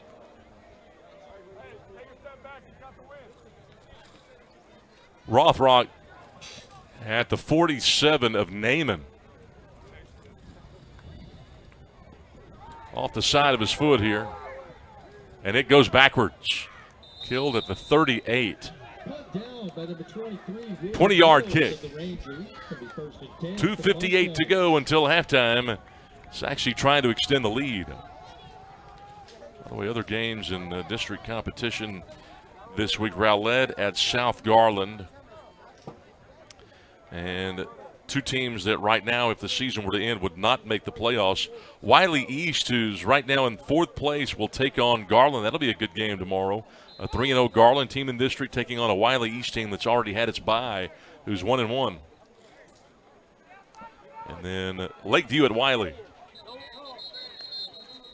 Flags here before the snap. Number 56, offense. 5-yard penalty, remains first down. That's the center, Austin Smith.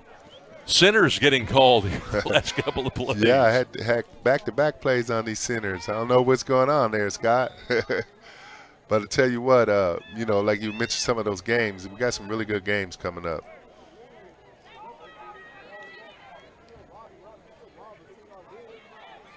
Inside run here. And not too much after the penalty. And Taylor Green making the stop on Brendan Haygood, who's had a really good first half. Green, by the way, running back, linebacker, really fast linebacker. Yeah, this is good tackle there by Naaman, but again, inside run, not a lot of yards there on that play. 2nd and 13 now for Sachse. Brendan George gives it to Haygood on the RPO, slips a tackle, he's got a first down. Boy, he's got great acceleration, gets inside the red zone and is able to race for 24 yards. Again, inside run here brings that backside tackle guard around, and he's able to get up inside, get some good yardage. And again, it's hard to bring this young man down. He likes to keep going forward. And the thing about him, he falls forward. He doesn't fall backwards. This guy's almost got 140 yards in the first half with 3 touchdowns. Haygood has really shined. He had 243 yards for the season coming in. And so you add the 3 touchdowns, he's got 5 touchdowns rushing for the season.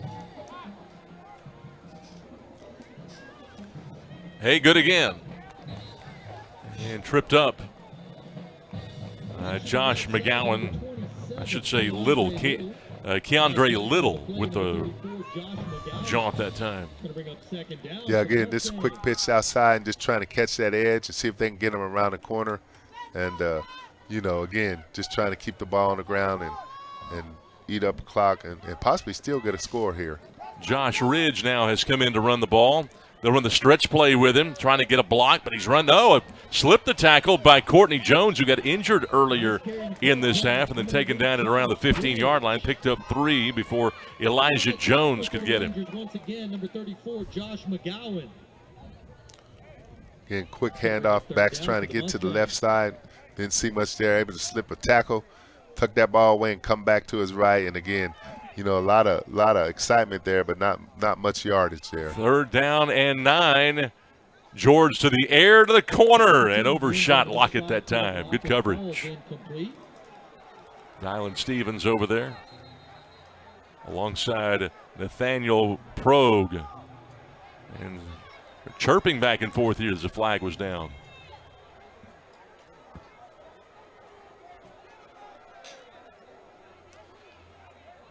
Lockett being told to go back to the huddle by Eliza Mata, the head official tonight.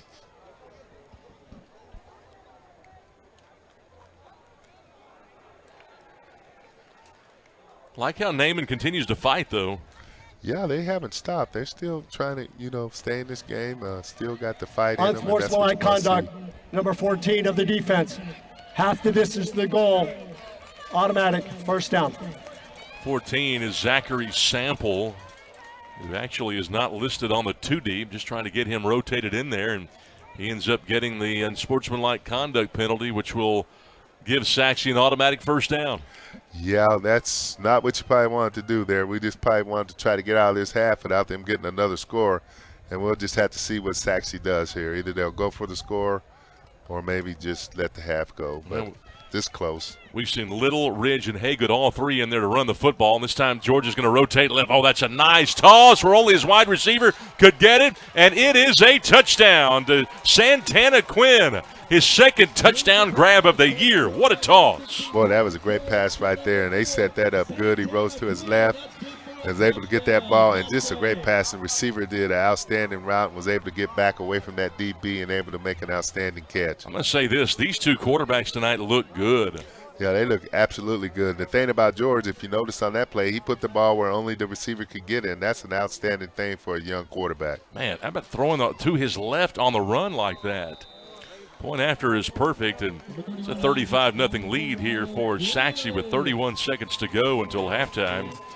That was a really nice touchdown pass by Brendan George, who's had a good game. Yeah, he threw that just like he was rolling to his right. Again, just outstanding pass and just an outstanding play right there. So Santana Quinn, who only had a couple of catches coming into the ball game, has done a job. You got to look at Brendan George here. Watch him rolling to his left. What a catch. Even had they gone to replay, that would have been good. Yeah, that was just an outstanding catch and just great effort by the receiver. And again, like I said, what I liked about it is he put the ball where only the receiver could get it. So even if he dropped the ball, you didn't have a chance at an interception or anything down there. Brendan George, around 12 for 21, almost 180 yards. He's got a touchdown pass now. He has thrown the one pick. But, boy, he looks good, and so does Perales. Now, Perales doesn't have the numbers from a yardage standpoint because he's had so many drops tonight. But Perales has put it on the money with some juice on it. Yeah, he has, and like we said a little bit earlier, he's hit some open receivers, and, unfortunately they were unable to come away with the ball. But, again, he's looked really well tonight as well as Brandon George. And, again, both of these guys will be back next year. Well, the Rangers will have the ball for the 9th time in the half. That's a lot of possessions after the fair catch. 31 seconds to go. A lot of possessions for both of these two teams. A lot of plays, a lot of possessions. If you like offense, you love this ball game. You're seeing a ton of throwing in this game. These two teams have combined to throw the football almost 50 times. Now, a lot of it's an extension of the run game, but they're both throwing the intermediate to they're testing the third level too. Yeah, they are. And again, like you said, you get 9 possessions in a half. Obviously you want to come out with something, but again, unfortunately for Naaman, they haven't been able to put the ball in the end zone. Now Perales is going to go ahead and throw it. It's going to be a screen, a middle screen. This is Ivan Garcia. Nice miss there, up to the 40. Short of the first down, so the clock will move here. They do have one timeout to use if they want to. Pass for 9 to Garcia. Perales over the middle. Nice arm, but it's picked off behind the wide receiver and intercepted by Tyler Rice. His second pick tonight. He gets clotheslined at the 28, Macho Man style, and that will end the half. An interception by Tyler Rice. That is first of the year, I do believe. And that sends us to the break. 35-0 in favor of Sachse. What a half for the Mustangs. We'll take a break and continue. You're watching GRS TV. The Garland ISD Education Foundation provides resources to support and enrich education for all students in the Garland Independent School District. Every dollar donated helps fund innovative teaching and learning initiatives. Choose today to impact a better tomorrow. For more information and to learn how you can give, visit gisdedfoundation.org.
And now, taking the field, the pride of the forest, your award-winning 2023-2024 Sterling Stars.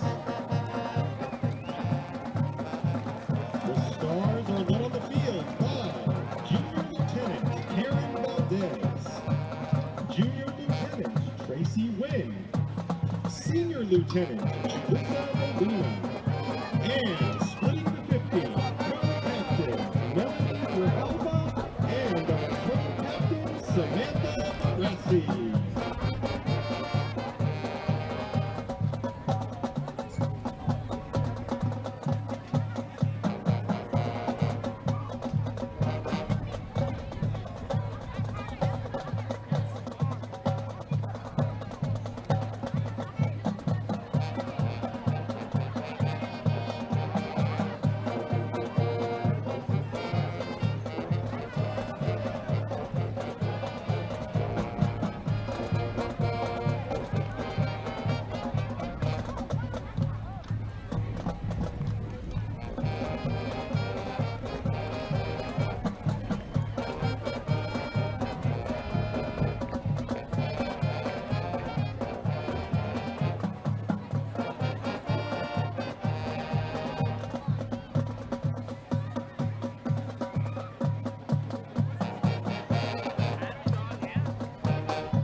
The Sterling Star of the Week is Reina Cervantes.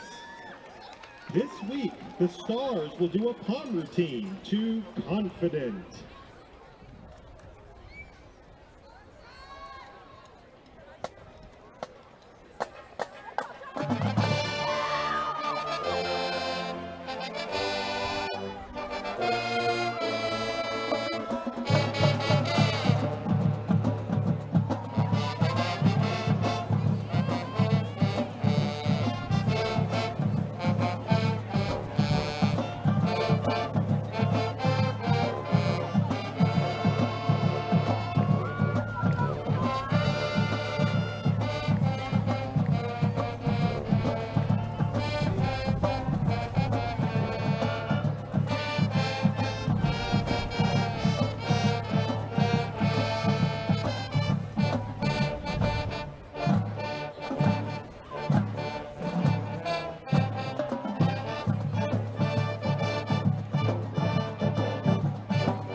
Like to thank Browning Trophies for the Sterling Star of the Week plaques. Ladies and gentlemen, the Naaman Forest High School Sterling Stars.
The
Ranger Band is under the direction of Richard Falls Jr., Nathaniel Collins, Ben Choi, and Madeline Ricky. Drum majors are K.I. Poovey and Cassie Lee. Ranger Band members of the week are Ariel Thompson and Harmony West.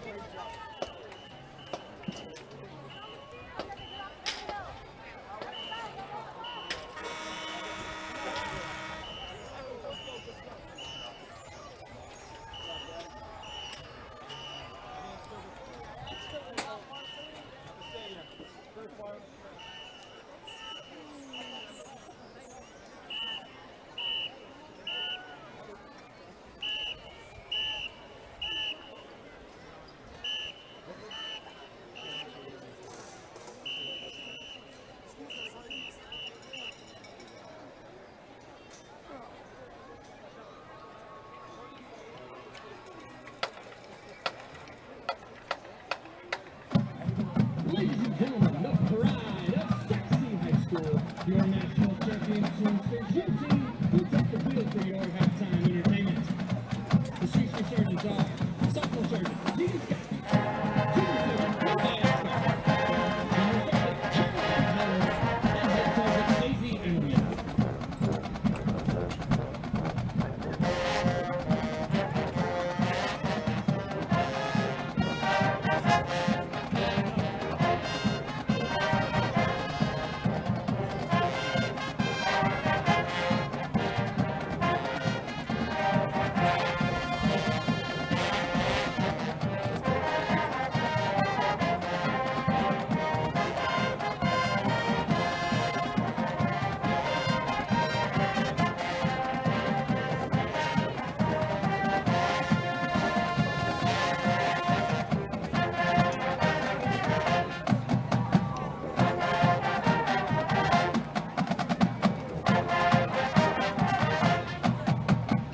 Officers are Junior Lieutenant Jennifer Wynn, Junior Lieutenant Hayden Gibson, Senior Lieutenant Carmen Quinn, our First Lieutenant Michaela Mathis, and front and center, your two-time captain, Emma Upchurch.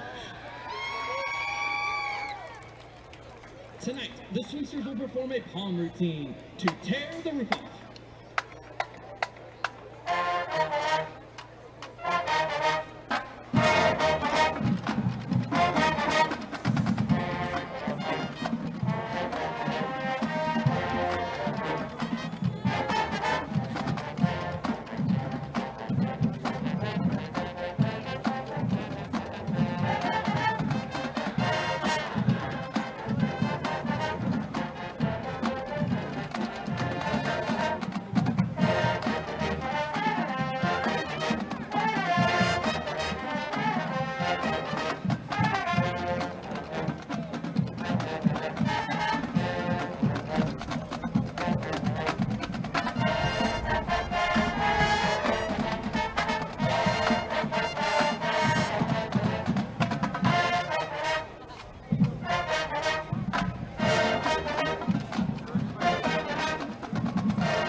The Sachse High School Mustang Band is proud to present for your halftime entertainment our entire 2023 UIL Contest Show, Coloring Silence.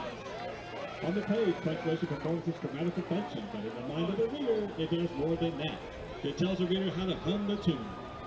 Tonight, under the field direction of Bella Benny, Caleb Elliott, Natalie Deco, Samantha Jones, and Billy Alvis, the band will perform Pay It Black, The Typewriter, Hide and Seek, and the 1812 Overture. Directors are Great Holly Taylor, Gordon Hayes, Brett Ryan, Garrett Tucker, and Sue Manaus. The color guard director is Megan Benavides. The band would like to thank the band boosters in the Sachse High School and GISD administration for all their help and support this year. The Mustang Band's section of the week is the baritone section. Yes, the baritone section. Section leaders are Aiden Butler and RJ Mister. And now, ladies and gentlemen, your Sachse High School Mustang Band.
Gibson and the Forest Band. Good luck with the 2023 marching season.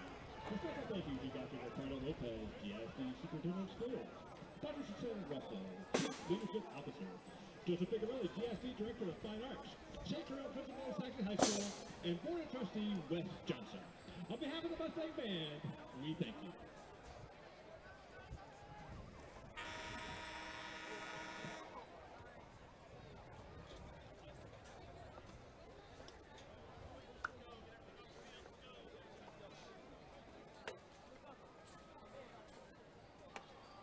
And Mustang fans, while the band clears the field, put your attention up here in the press box. Give a little love to our mayor of the city of Sachse, Mr. Jeff Bickerstaff.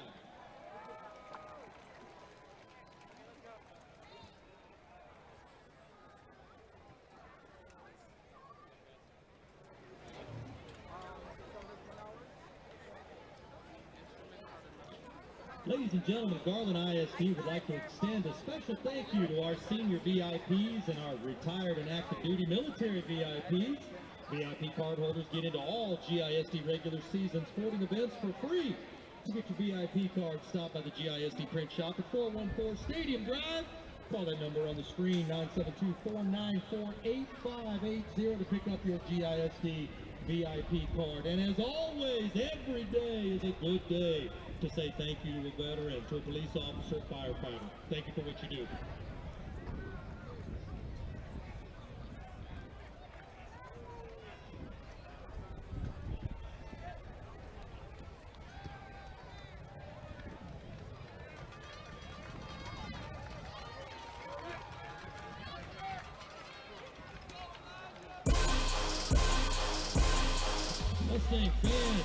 Fun first half here at Homer B. Johnson Stadium.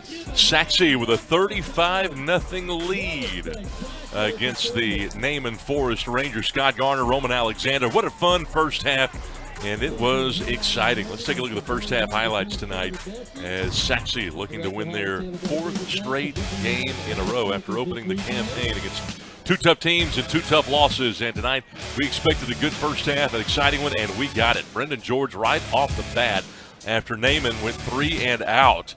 George ends up going 58 yards, does it with his legs to put Sachse on top, 7-0. And then they come right back with a lengthy drive, 7 plays, cap it off with a 2-yard touchdown run, 1 of 3 for Brendan Haygood tonight. Now that running back has been busy tonight. 134 yards on the ground. And Haygood from 41 yards away on the first snap of the 4th possession of the ball game. And at that point, Sachse extended the lead to 21-0. The blocked field goal, Sachse got it back. How about 65 yards with Haygood doing it with his legs, breaking tackles, showing the propensity to face adversity and overcome it all the way down the left sideline.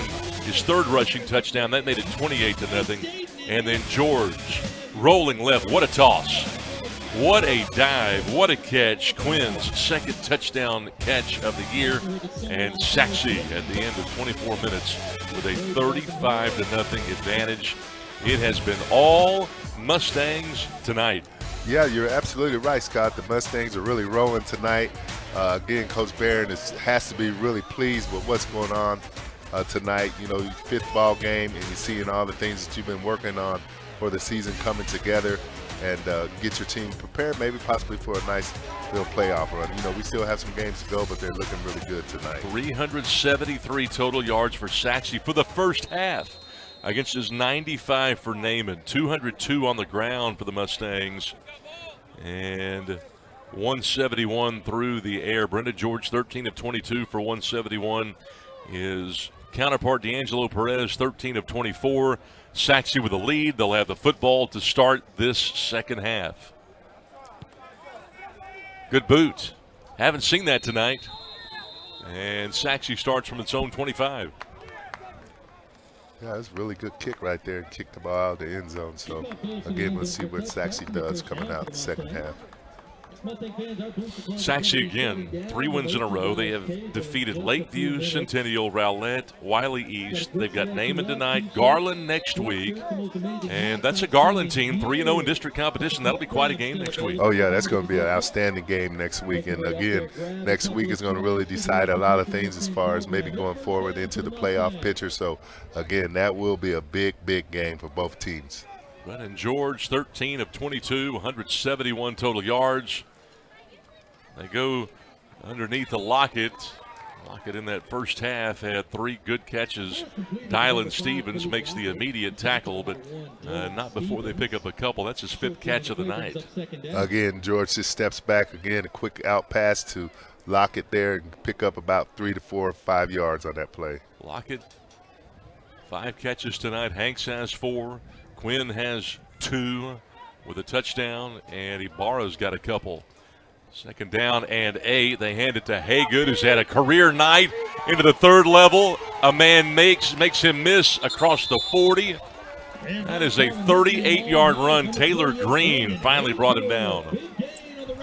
Well, again, they run the counter back, and here you go. Haygood is able to get behind his blockers, and, man, this guy makes it look easy. And made a man miss here and was able to get down the field and pick up outstanding yardage. 4 rushing touchdowns. Josh Ridge will come in to spell him at running back. Haygood gets a little bit of a breather. He deserves it. He's had a season's worth of explosive plays in this game. Same play, different running back. Ridge, close to a 1st down. Boy, Ridge with some fresh legs, yanked down by Josh McGowan.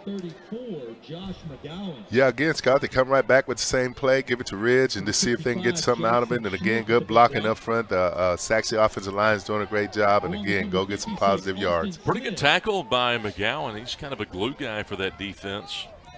He had his best game against Plano East last week. This guy Ridge, a guy that can cut on a dime. They don't go him here. Pump fake. Oh, wide open. Lockett for the touchdown. 32 yards. Kalik Lockett had 6 touchdown catches coming into the ball game. That's number 7 for the year. Again, George steps back. This little pump fake. Probably got that corner up. And, boy, there you go. Lockett is all by himself. And that's just too easy for him. Again, outstanding pass and outstanding play. George to Lockett. What a night for Brendan George. He's got now 12 touchdown passes against 6 interceptions, the 2-to-1 ratio that you really look for as the point after is perfect. 42-0 in favor of Sachse, 10:15 to go. 1 drive, 1 touchdown for the Mustangs. They pick up where they left off on GRS TV.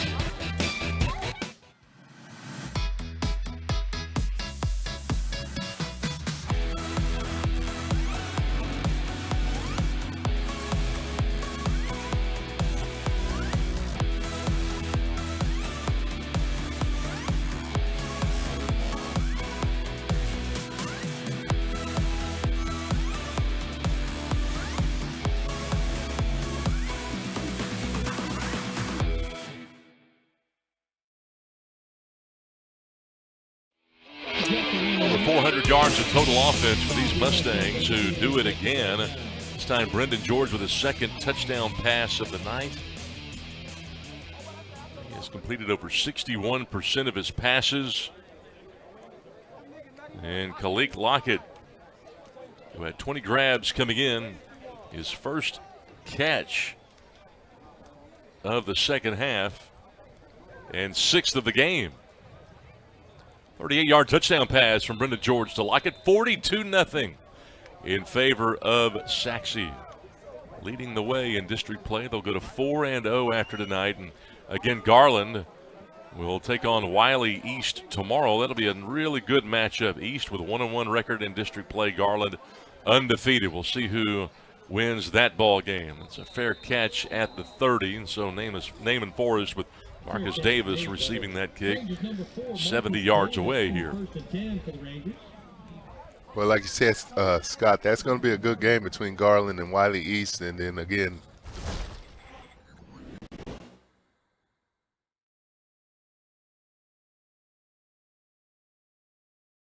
With that bye week in there, so 3 teams have not lost a game. I can't imagine that there's anyone more proficient in executing at a. The following is a presentation. Not only on the offensive side of the ball, but the defensive side of the ball. So, again, some big ball games coming up and some great matchups coming up later on here. Debo Perales in that first half, 13 of 24 for 100 yards, 54%. Power run this time for Taylor Green, who gets upended by Sean DeVault, who's had a really good season. And that is just the 6th carry for Green, who goes over into plus territory here. Again, just a little bit of a counter play, trying to get up inside and get some positive yards, and so he was able to pick up some yards and kind of move those chains a little bit as far as keeping the chance to get down the field for something positive. Green was at -2 yards at halftime, but he's making up for some lost ground here, picking up 5 more before Aaron Esheku can bring him down. Esheku with a good season so far, but Green looks to be shaken up. Again, coming back, the straight ahead dive play, trying to get good yardage. Again, he was able to get his feet moving to go pick up that first down, but looks like he got kind of twisted up there. Training staff coming out to take a look at Taylor Green. I'm going to talk a little bit about Sean DeVault. We mentioned DeVault. Remember last week, what a game. 13 tackles, 3 for a loss. Big number 22 on defense for these Sachse Mustangs. He had 5 quarterback hurries in that ball game. Sean DeVault, quite a linebacker, 6 foot, 210-pound junior. He's made 7 or 8 tackles tonight, a guy that after this year should be getting some offers going into his senior year next year. Well, I could see that very much happening. And, again, he's been all over the field making outstanding plays. And one of the things you look about Sachse is they do have quite a few juniors that are on this team and that are big contributors to what's happening for them. And so, boy, I tell you what, Coach Barron's really probably excited about the future of the Mustang football program. Again, these Mustangs came in undefeated in 9-6A play. They and Garland at 3-0. The Owls 4-1, Sachse 3-2 overall. But you've got 3 undefeated. But you also have 5 teams with at least 2 losses in district play. There's a big separation between the haves and have-nots in 9-6A. Absolutely, and that's why when we talk about the Garland Wiley East game, why that's so important, because that's going to have some bearing on what happens in the 9-6A positioning as far as the district goes. And again, we got some big games coming up between Garland and Sachse. That's also going to be games that are going to determine what's kind of going to happen in this 9-6A district. Top 4 teams of the district will make the playoffs, as you see Taylor Green walking off the field under his own power, which is good news. But defense wins in the postseason, and you look at the defensive front, and you've got Walls and Esheku inside, big number 10 and number 43. They're both juniors, both ends. Chetta Ofili and Corey Bennett, they're seniors, and they came in with 33 tackles between them and 2 sacks. With 20 quarterback hurries. Chetta Ofili had 16 hurries from his end position. He's number 1. Watch him. He's the near side 5 technique here. Outside zone play. They'll run the football. A rare carry for Josh McGowan here. McGowan upended by Corey Walls, the aforementioned tackle. Again, trying to run the outside zone here, and then, boy, look at those Sachse defense players getting around. Look at the ball in there, just everywhere. 22 is all over the place. McGowan in here for Green, who had to leave via injury. Debo Perales on a 2nd down and 9. They have used the short passing game as kind of an extension of the run game. And I know his numbers don't look that great tonight. He still came in with 58% completion percentage. He's a really good quarterback. 69 of 119 for 720. He had 6 touchdowns and 7 picks coming in. 2nd down here. This is a lead play now to McGowan, who is a linebacker. And there's the Chetta Ofili, who we were talking about a moment ago, at that end position making the play. Well, again, like we said earlier, the Sachse defensive front is outstanding. They do a great job. Dive here, again, look at him in there just making a play, very, very consistent as far as what he's doing. Do you like how they rally to the football? It seems like they've got 9 or 10 guys, and there's Chetta. He's a 6'4", 220 senior. Had 20 tackles coming in. He had 9 last week with 3 tackles for a loss. We mentioned 16 hurries for O'Feely. He's like a 100-meter dash guy. I mean, that's how quick he is. Yeah, he gets off that edge and comes, man. He's very quick. They got pass coverage here. Yeah, he went out to guard the pass, and we've got a flag maybe for a face mask. I think Walls might have grabbed Perales by the face mask on that 3rd and 9 play.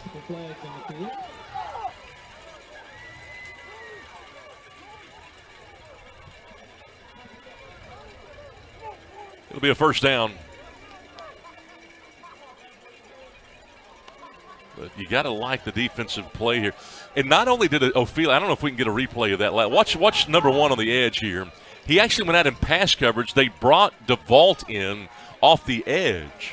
Yeah, just a nice little change up there. And again, when you was mentioning about his speed and his athletic ability, to be able to do that and bring a blitz in behind him and have him go into pass coverage, that's just an outstanding defensive end right there. And it's not just the fact that they changed some things up, but the precision in terms of how they did it. Absolutely. I mean, again, you got a guy that you know can go back and cover out in the flat, and then you can bring your linebacker in on a blitz. That's just something that you would love to do as a defensive coordinator. But, when you're up 42-0 midway through the 3rd, you can sort of work on those little twists and tweaks.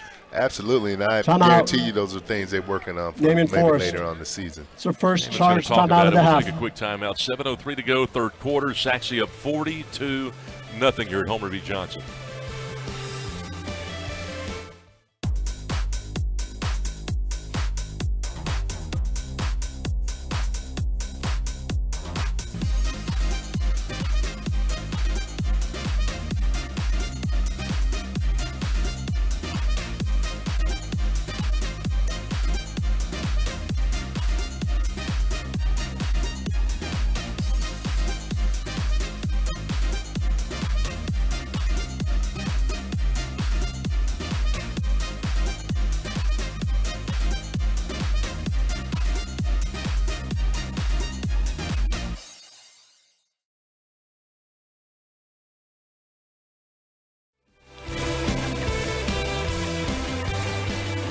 Fans coming out, cheering on their Sachse Mustangs, 42-0.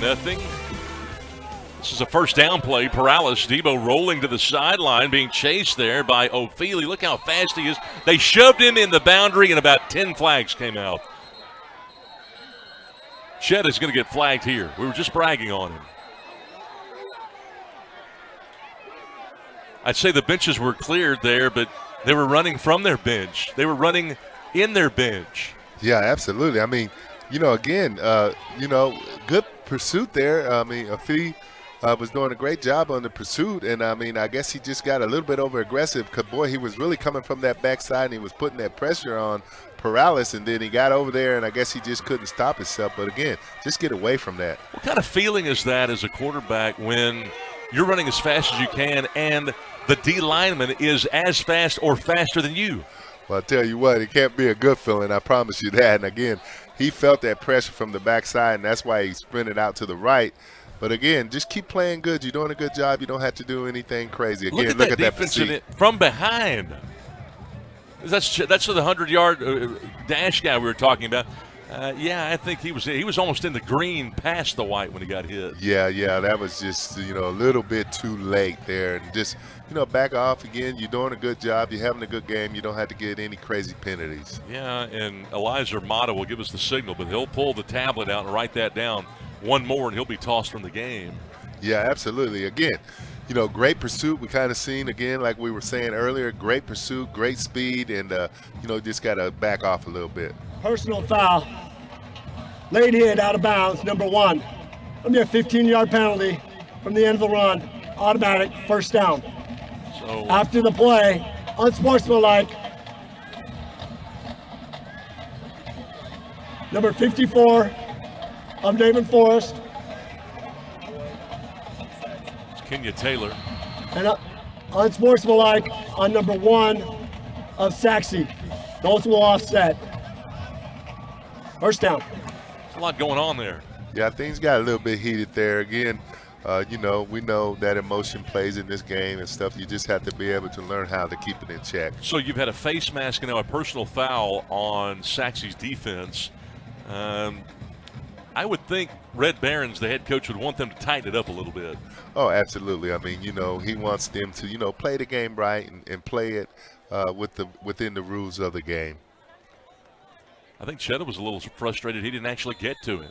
Yeah, I think, when you run that far and you're a defensive lineman, you run that far, you want to get a little bit of something That's their the first show out of it. timeout of the half. And I'm wondering if maybe Red Barons calls the timeout here to kind of regroup his guys after these penalties.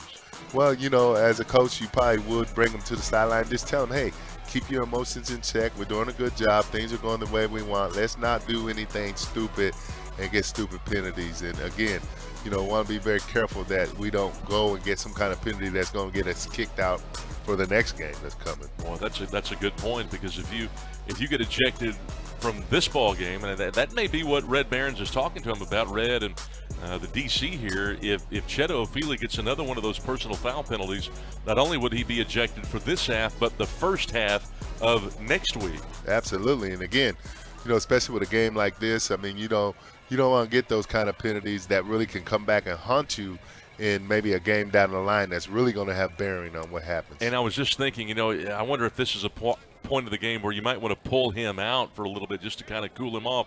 And you look down there, and Ofili is not playing right now. Well, I think that's probably a great move right here, Scott. Just again, you don't want to lose him for a really big game you might have coming up.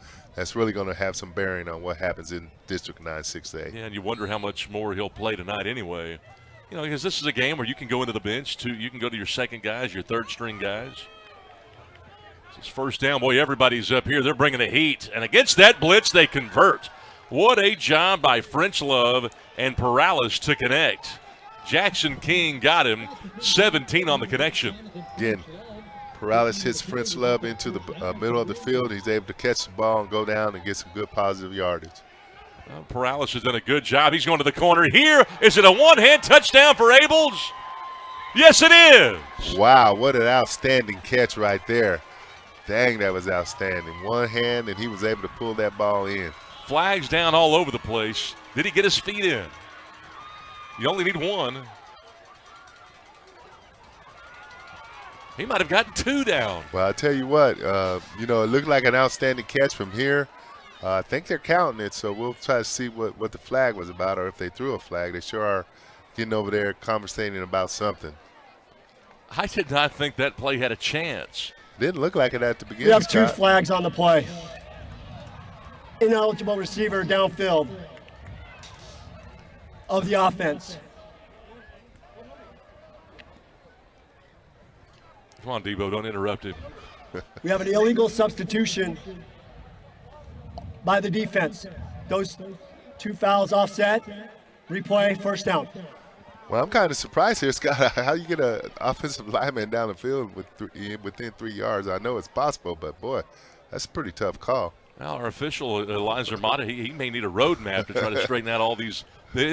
Every time a flag comes out, there's usually 3 or 4 of them. Yeah. So got offset here, but then I think the penalty, again, legal man downfield. I guess, Naaman did have someone down the field. That's got to be disappointing for Chance Abels. Maybe they throw it up to him again. He's down here to the near side this time, wide side of the field. Perales. We're going to throw it up, but let's give somebody else a chance here to one-handed. That was Abels again. He almost did it again. Wow, you sure did call that right, Scott. They went right back to it, and again, almost looked like they had that one. Got a flag down again. Personal foul, roughing the passer, half the distance to the goal, automatic first down.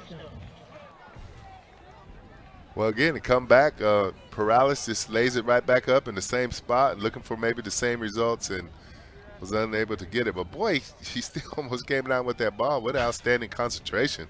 You know what? I'm noticing a lot of helmets flying off in different games. Like the helmets don't fit as well as they used to.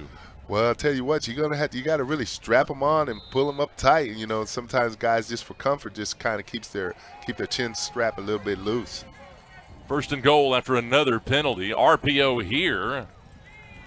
Not much, if anything. That was Green again back in the ball game after he got shaken up earlier. No movement at all in that Sachse defensive. Well, you wonder why they're using that short passing game as the run game. Well, look at this. Yeah, just nowhere to go there. I'll tell you what, look at all the Sachse defenders around that ball. Again, they like to swarm to the ball. Well, they swarm. They've got Walls and a Sheku inside. Those guys are not like regular tackles. You could put them at the ends. You could put all four of those guys. They could all play defensive end. They're so quick. Pressure. Slant. Caught. No. Broke it up. Or was it? Well, I think he caught it, Scott. A good pass. Touchdown. Abels. Again, a quick post here. Quick slant. Able to get the ball inside, and a great catch by Abels. They really did try to ride him for that touchdown. Threw the ball to him quite a few times on this drive. Nice job. They're on the board. Shutout gone. Goose egg. Forget about it. And I guarantee you, the Sachse defense is disappointed that they could not pitch that shutout tonight. But you know what? They've not given up more than 7 points in each of the last 3 games. Yeah, that's true. And again, hats off to Naaman, still fighting and still trying to get, points on the board and just not laying down and continuing to try to, do things and try to get themselves better. Boy, Abels has been the guy here in the second half. They continue to go to him. His best catch was an even one. Called back via penalty. That touchdown stands at 5:45 mark here in the third. It's 42-7 Sachse on GRS TV.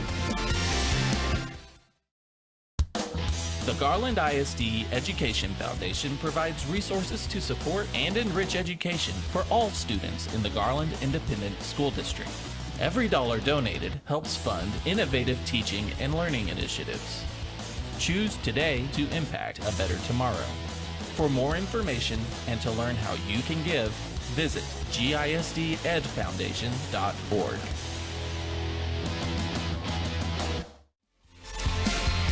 (42-7). Naaman Forest is on the board. They come out here like it's a 0-0 game, and that's how you have to approach it. Absolutely. You just take it one play at a time. And, again, you want to get positive things. I mean, even though they're down a little bit right now, you still want to go and do what you know you can do and try to still put points on the board. And, again, not lay down. Just play hard and continue and fight to the very end. I know we had a face mask and a personal foul there and another big penalty, which kind of extended the drive. But regardless, it keeps the Ranger defense on the sideline for a lengthy period of time. Well, absolutely. And that's kind of what we talked about earlier in the ball game. If you can kind of keep the defense, let them get rest, and, again, offensively hold the ball and kind of keep Sachse from being able to get control of the ball, you might have opportunities to keep them from scoring.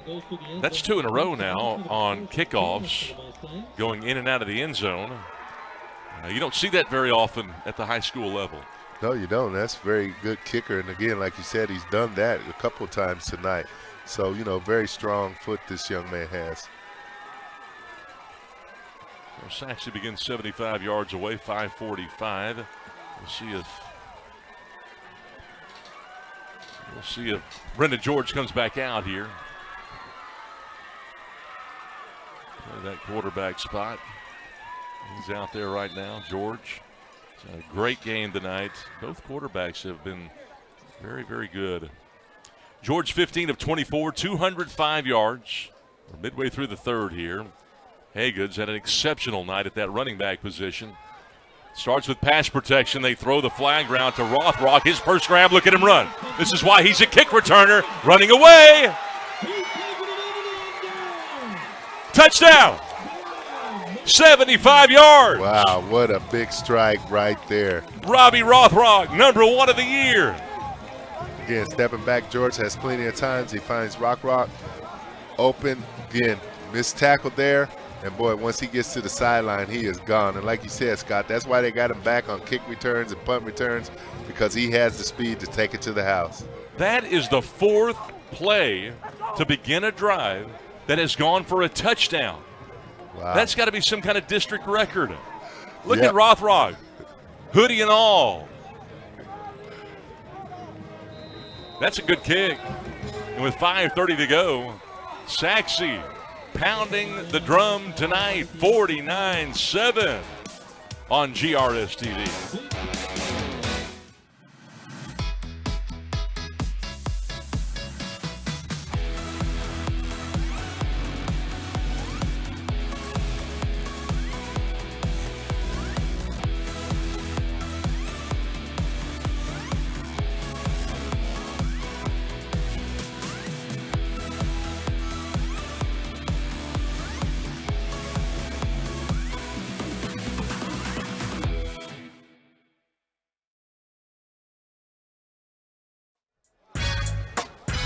Oh, push-ups for points tonight at Homer B. Johnson.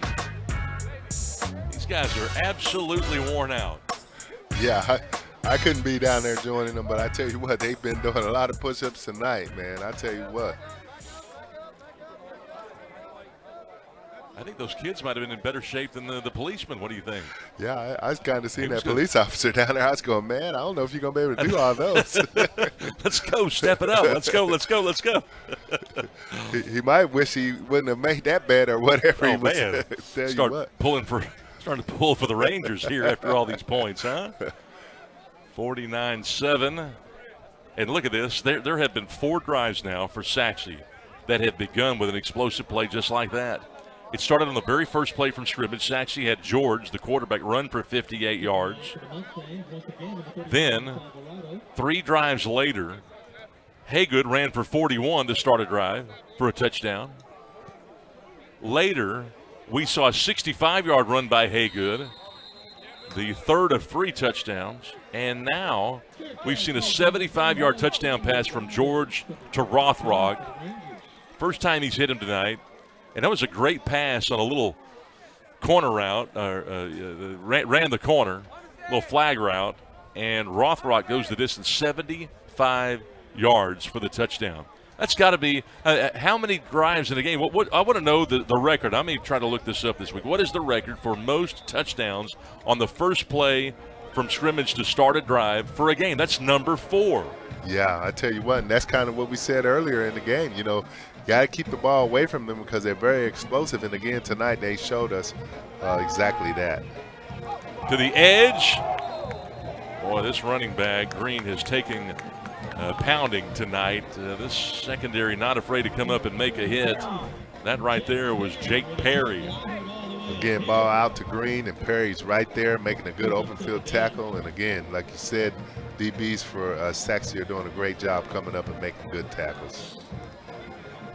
Well, the total yards in this ball game, absolutely outlandish for Sachse. 523 yards to 131 for Naaman. Perales to the edge to Green again, looking for a block. Stays on his feet, gets an extra yard or 2 after contact here to bring up 3rd down and 7. But Perales tonight, 15 of 26 for 122, 1 touchdown, 1 pick. For George on the other side, the Sachse quarterback, 280 yards through the air, 3 touchdowns now, and 1 INT that is probably not his fault. 49-7 our score. Sachse looking for another 3 and out in this game. Perales says, hey, give me a timeout. Yeah, Timeout. if I'm not mistaken, Naaman Forest. Scott, I mean, has Sachse held defensively held about the last 3 teams under 200 yards of total offense? It's something around there. That's what's been so impressive about it. It's not just the offense that they've generated; it's the fact that Wiley East didn't get. They got the 20 points, but in that Wiley East game, you had some big plays in that contest. They were running the ball better in the second half. Sachse began running the ball better. We haven't seen a lot of that tonight, except from the explosive plays. You know, they've been going mostly to the air, but they ran the ball better in the second half, and they just got more consistent play from their offensive line, which was notable. But, hey, when you limit your opponent to 7 points, and you've done that now 3 straight weeks, the most points they had given up in a game was in week 1 when they gave up the 44. They scored only 13 in week number 2, lost 49-13 in that second week as well. But ever since then, it's been smooth sailing. Here's Perales trying to extend plays here. Trying to run away and throws it into the boundary. As Sheku was hot on his trail there, that defensive tackle. 3 and out. Again, under a lot of pressure there and trying to get away, and he probably did the right thing by just throwing that ball away.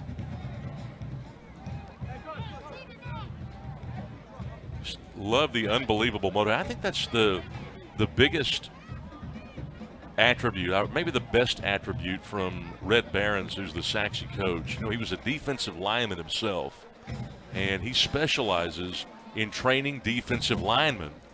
That's the position group he works with. I can't believe that after all the plays we've seen, Fabian Ibarra took a fair catch on a driving punt that was absolutely returned. I think he was kicking himself after making that catch. Yeah, I just think he was, just going to make sure he catches that ball. But like you said, again, kind of getting back to the Sachse defensive front, they're getting very well coached over there. And you can tell they really are getting after it, and they want to get to the ball, and they really have begun to really show their domination during this part of the year. We got a new signal caller in the ball game. And they'll keep this thing on the ground to Keandre Little. Boy, Little isn't hardly touched until he gets to the second level. He picks up 13 yards before Nathaniel Prague, the safety, can get him. Again, inside run, Little takes the ball and just explodes through that line of scrimmage. Good blocking. And again, was able to get great yardage on that first down play. One thing you notice about Little, he's not scared down there, is he? Well, they've got great speed pretty much at every spot. Nice job right here by the Sachse #2 quarterback. As you get a chance to see Kendrick Hanks play that quarterback. Hanks came in earlier when George got hurt in the ball game. Yeah, again, feels a little pressure and then has enough ability to be able to get out of that pocket and start running and get some yardage. So, again, it looks like he's a nice little good athlete to put back there. And, again, did a great job there on that play. Problem you've got is when you put Hanks at quarterback, you lose a weapon on the edge. He's got 4 catches tonight for 56 yards. Yeah, he's done an outstanding job as a receiver, too. I think they're just trying to get somebody prepared, a little bit later on if they make a playoff run, have somebody prepared to play that backup quarterback if they need him. Speaking of receiving, how about Kalik Lockett with the 6 catches for 112 and the touchdown. Robbie Rothrock with a 75-yard touchdown catch that we saw a moment ago. Santana Quinn, who only had 2 grabs on the season, has 3 tonight. This is a counter play to Little. Boy, the gap scheme has worked tonight for Sachse. 14 more for Little. Prague again, the safety, got him. Again, counter coming, get the ball up inside. Again, Little was able to keep going and get good yardage, get up in there, and the linemen are doing a great job. And at this point, Scott, even if you put the young guys in or whatever, they're hungry. So again, they're gonna go try to score too. Approaching 2 minutes here in this third quarter.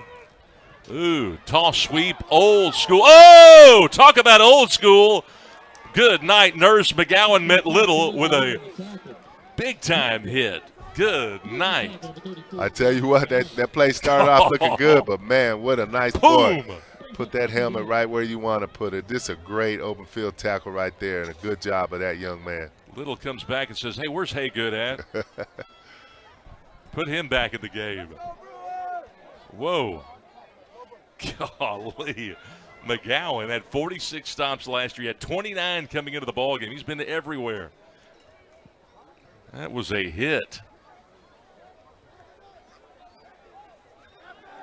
He had a great game against Plano East, too, that outside linebacker. Again, counter. Little says, I'm running away from McGowan. Where is he? Across the 15, down close to the 10-yard line. Nice run there by Little. 15 more. Courtney Jones tackled him. Yeah, good job by Little. Actually, I think he cut inside of McGowan on that one, yeah, because he wasn't going to try to run up against him again. Again, Little gets the ball, following his blockers, cut inside, was able to go get some great yardage on this play. Why does the gap scheme work so well, that counter? Well, I think sometimes if you get your blocks, you're able to get your men big on big and kind of seal them off, and then the back is able to make it right by either going inside or going outside. 3 straight counter plays, but this time Hanks kept it and gets sacked. Got him. Nice sack by Zachary Sample. Again, kept it. He might have should have handed off, and a great job there is number 14 for that is Zachary Sample.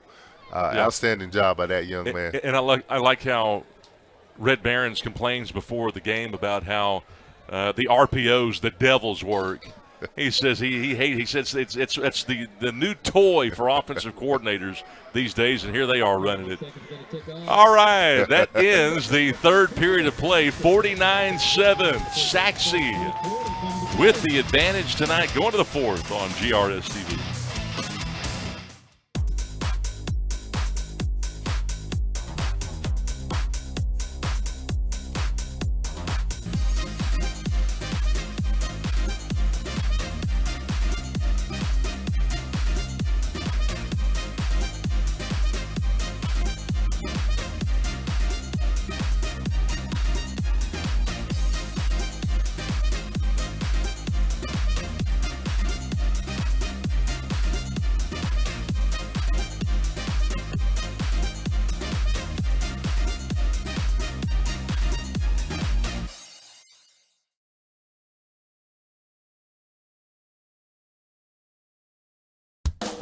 The Garland ISD Education Foundation provides resources to support and enrich education for all students in the Garland Independent School District.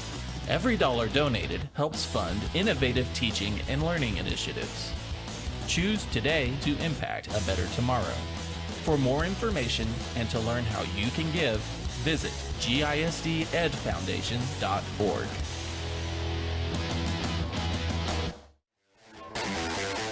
Three quarters in the books here at Homer B. Johnson Stadium. Have you along on GRS TV tonight. Scott Garner, Roman Alexander, Ryan Garner, tonight's spotter.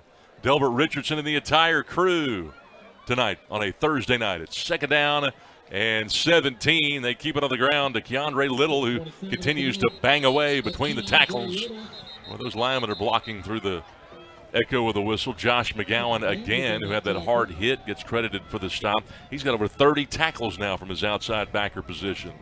Again, come back with that counter. Again, it's been working, but boy, that time guy kind of slipped in, but a good job by Little to be able to avoid him and continue to go get some good yardage on that play. They've run counter play now 4 times in a row. Yeah, I think they've had some success with it, so they just kind of, staying with it and just kind of eating up a little bit of clock and trying to see what you can get out of it. Hey, you were a linebacker in college. Did you find it harder to face the counter action, the gap schemes, or the zone stuff? Well, that counter action was kind of hard, especially if that guard or tackle got turned up on you and, was able to use that weight on you. But I kind of, I consider myself a sideline-to-sideline type of guy, so when I seen them run outside play, that's kind of where I showed up a lot better. But boy, you get that big guard or tackle on you, it makes it pretty tough. A timeout on the field, Sachse with a 49-7 advantage.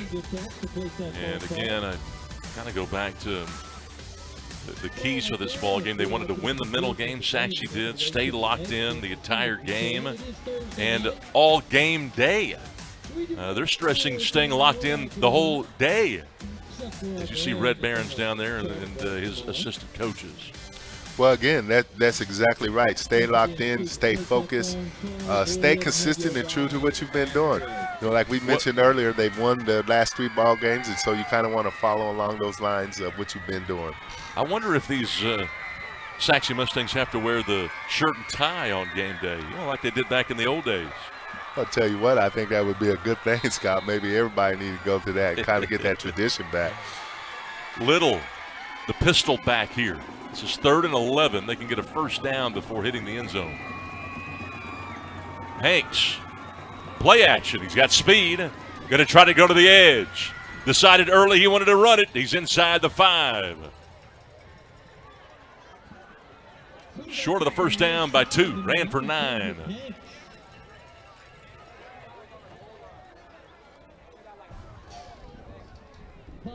Again, this little play of action, bring that backside receiver around. He either could have threw it to him or maybe he'll turn around and block for him. But either case, he was able to get outside and go get some good positive yardage. Was there ever a chance he would think about throwing that?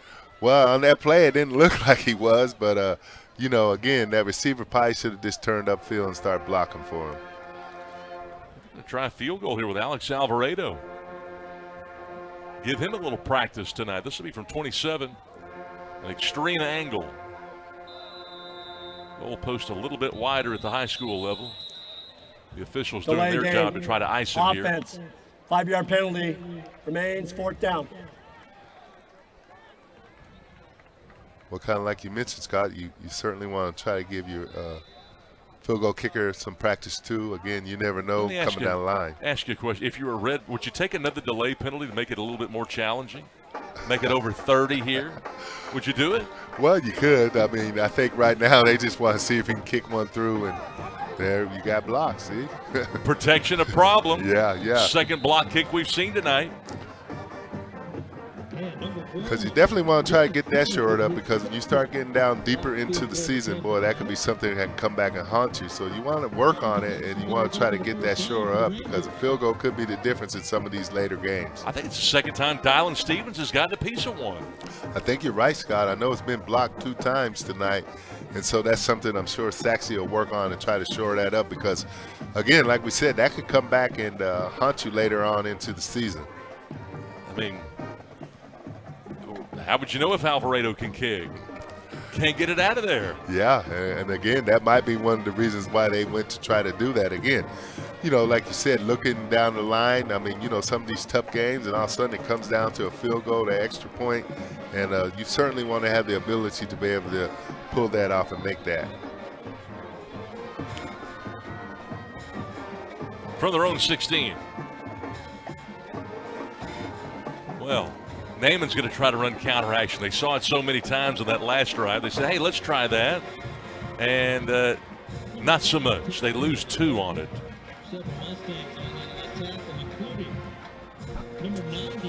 Taylor Green. You see Debo Perales, the quarterback.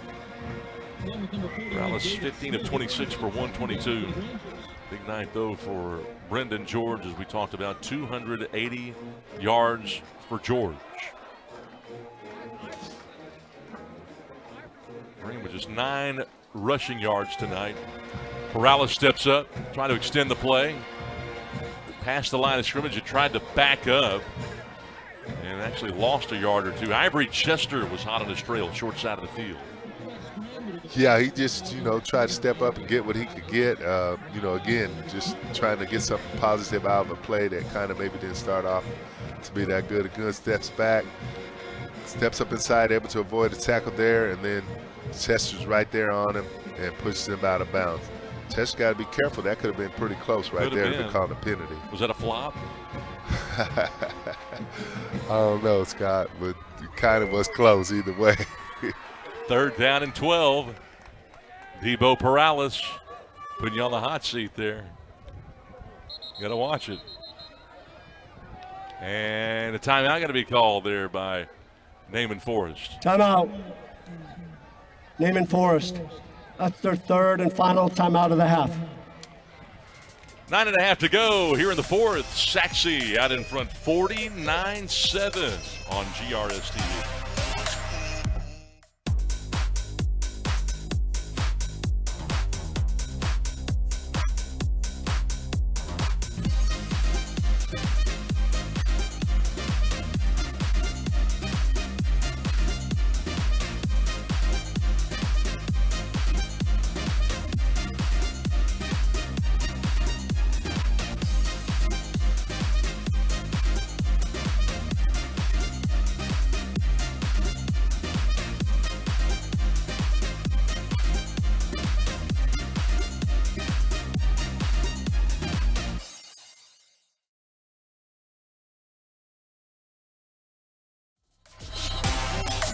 Forest and the Palm Squad still here cheering. They're cheering like it's 0-0. 49-7, the Sachse Mustangs will improve to 4-0 in district competition. And Sachse next week will have Garland. Good matchup there. Garland again will play Wiley East tomorrow. 3rd down and 12, Debo Perales. Pass protection this time. It breaks down late. Avoids the blitz nicely and the pressure. Got a chance to run for the 1st down. Nifty moves for Perales, and I do believe he has moved the sticks.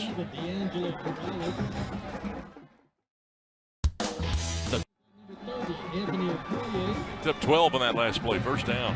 Again, Perales gets the ball, steps back, had a little time there, felt a little pressure, was able to avoid that tackle, able to get upfield and start using it as athleticism to try to get a first down. Into the boundary to Abels. The first down here for Naaman Forest. 13 more. Well, Abels has certainly been the guy he's been going to tonight. And again, it's still good to see Naaman out there fighting and again trying to compete and play hard. Hoping we could get another shot of Perales. I wanted to count the number of times he changed direction on that play. I bet it's at least 7 times he changed direction. Yeah, he runs very smooth with the ball.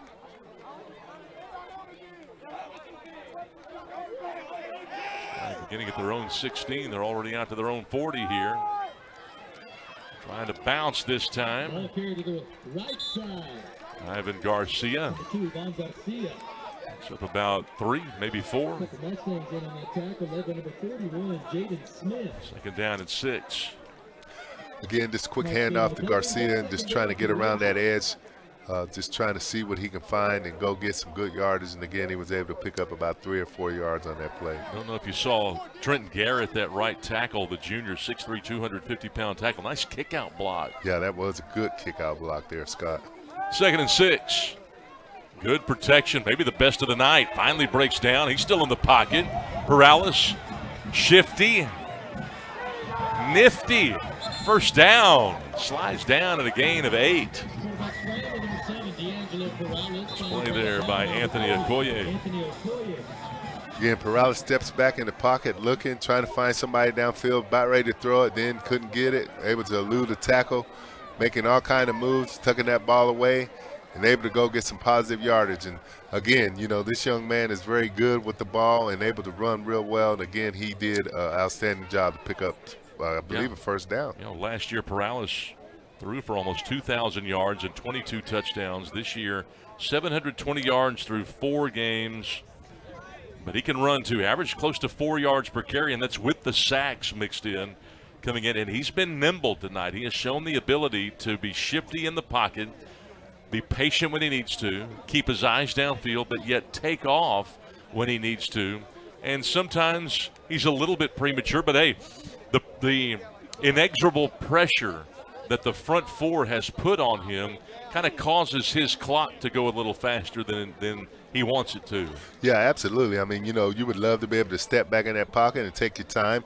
I mean, and you know, get your eyes down the field and look and maybe possibly find an open receiver. But unfortunately tonight he's kind of feeling that pressure. But the good thing about him, he's able to take off and create something. He has the ability to create plays and able to, like you said, have some outstanding moves and continue to get down the field and get positive yards. Again, we're looking at him right here. Just, you know, again, just all kind of niftiness about him, able to elude the tackle there.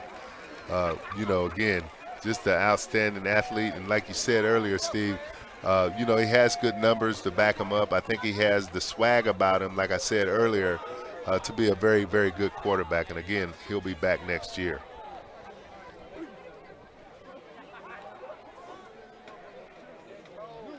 By the way, that was Jaden Smith. That was the injured Sachse Mustangs. Smith may be the fastest guy on the team. He's a converted linebacker now playing in. This is a first down now. They rush forward, good arm, and overshoots his man. Threw it in traffic that time for Abels. Yeah, I think on that one, Scott, they actually tried to get Garcia down the seam. I don't know if they was maybe thinking the linebacker was going to pick him up again. Garcia comes straight down the seam, trying to get the linebacker on him and see if they could maybe get a good pass to him. But again, Sachse was able to be in good position on that play.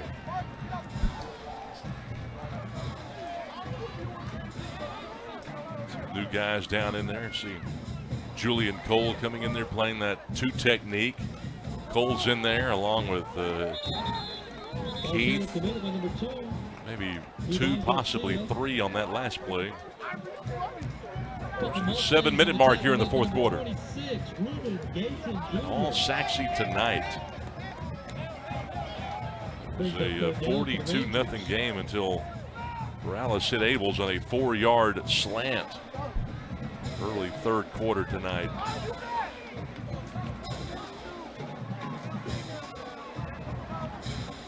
49-7. The Mustangs. 3rd down and 7. To the boundary. French Love trying to use the feet to pick up the first down, but he won't get much. Ivory Chester way too fast. Again, quick pass out to the left. French Love catches the ball. He sees he can't go there. Again, he tries to come back across the field. And again, there's that good pursuit by the Sachse defense.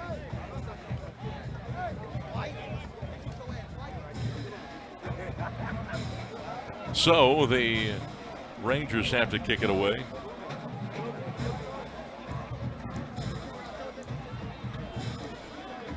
But I really like how Jesse Perales kind of approached it tonight, trying to focus on themselves. They wanted us to start fast tonight, did not quite get that. You know, they wanted to improve the tackling. Tackling's not been terrible in this ball game for Naaman. No, it really hasn't. Again, like I said, you know, they've come out and tried to play the game. Again, you know, I don't see any quit in them, so that's very impressive. And, you know, the thing is, you know, things just haven't gone their way tonight. You know, you still have to try to be positive and look for some positive things out of this game and try to get yourself regrouped again and continue on. You know, that kind of goes back to attitude. You mentioned, you know, no quit in Naaman Forest, and that's really important, but it does go back to attitude. And you know, you've got to have a short memory in this game. It doesn't matter what the record is. They know that the most important play, the most important game is the next one. It's a flip pass this time to Walls.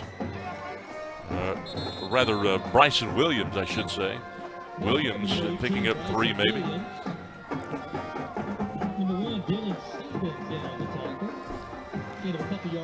Again, a little flip pass there, and again trying to get to the outside. Good effort there by the Naaman Forest defender. Again, you know, got a few yards on that play. Kendrick Hanks came on to spell Brendan George. As this Sachse offense not only has a lot of points, but they've got a lot of yards too. 600 yards in this ball game for Sachse. Counter play again. This is Josh Ridge. They've used Haygood, Ridge, and Little with regularity tonight. Ridge had 2 carries for 9 yards before that last one, a little counter. Trying to get off that block, came back, got the ball, and was trying to, you know, read the block that was coming back from the backside, and able to try to get up inside. And again, good job there by Naaman to limit that to only a couple yards. It's Roderick Smith, that undersized 2 technique there. Great kid, really hard worker. Maybe the quickest D lineman that they've got. They've got some wide splits that time. They adjust there on the defensive front. Power play, quarterback counter for Hanks. Boy, he's not even touched until he gets to that 3rd level over the 40-yard line there. A run of close to 9. An injured Ranger here. Hanks was just there waiting for a big number 76 to come around. Number 8, the outstanding job blocking for him, and Hanks is able to use his ability. Tell you what, he tried to go down there. It looked kind of awkward there for a second. I didn't know if his cleat got caught into the turf or not, but he's okay. But boy, I tell you what, got to be careful sometimes when you try to slide. That's Jordan Johnson, by the way, who's down. Kind of a 2-way guy. He doubles as an end and a tight end for this Ranger team. You know, he's been nicked up this year. He's kind of had some nagging injuries. He's had an ankle, so he might have kind of retweaked that.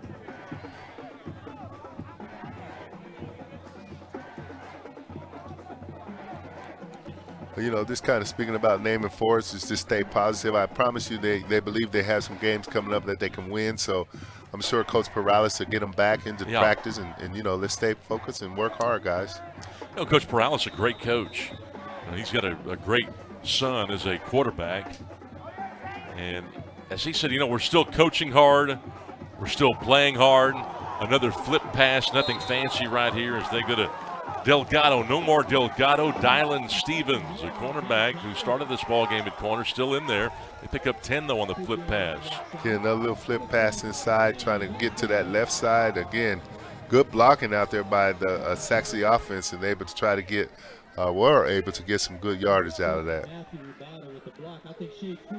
Got lots of hoodies tonight, I've noticed. Well, I hope they're dry fit, Scott. I hope they're dry fit. I mean, tell you what, it's not that cold, but I think they are made of that dry fit material. Oh, Ridge, tackle behind the line of scrimmage, a rare TFL that time. Yeah, it was Jones, Courtney Jones. Third tackle for a loss this year for Jones. Yeah, and boy, Courtney Jones comes through there and just a good tackle, holds on, and able to get him down for a tackle for loss. I like how he tries to ride him down. Instead of pushing him forward, he pulls him backwards. Right, and that's a good thing. You know, try to take him backwards instead of forward. Absolutely. Inside of 2.5 now.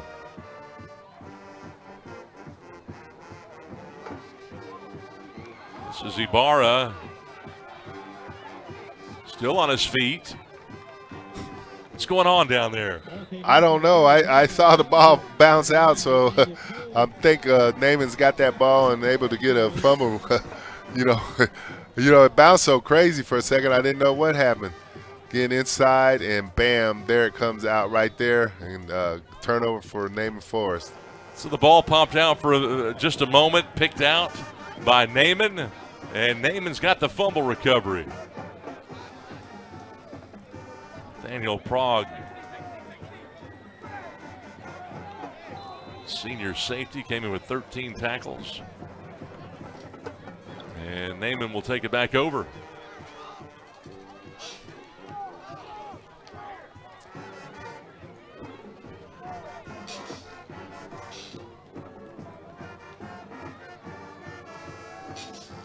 Quick pass over the middle. Finds his man, Frenchlove. Frenchlove running his feet. This is how you do it. He must have carried those guys 15 yards after the catch. Well, I tell you what an outstanding effort right there. Frenchlove for a 25-yard throw and catch. Nice little slant pattern, and Frenchlove gets the ball, keeps his feet moving, and again, it looked like he had the whole Sachse team on him there. He's just carrying them down the field. Just an outstanding effort right there. Joel Austria is the new quarterback here. On the ground on first down. Short gain that time. Adkins, the ball carrier. Number 18, Aiden Atkins for the Rangers. Again, inside zone run play. He's seen nothing there, bounced outside. And again, trying to get some good yardage. Approaching 1 minute here in this ball game.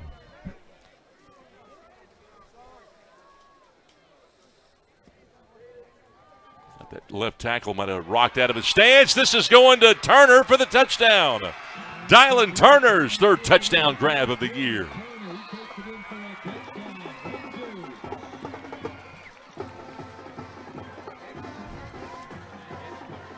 Again, quarterback was able to get the ball off the ground. Nice little slant pattern by Dylan Turner. Able to keep his feet and get it into the end zone. Hayden Denton to Dylan Turner. Again, like we said, Scott, Naaman certainly hasn't quit, and they're still fighting and trying to get something positive, to maybe set themselves up for later on in the season. No quit. We learn how to not to quit when we have adversity on us, and we keep fighting. Caden Key for the point after. Out of the Turner hold. And he got it. 58 seconds to go in this one, 49-14 on GRS TV.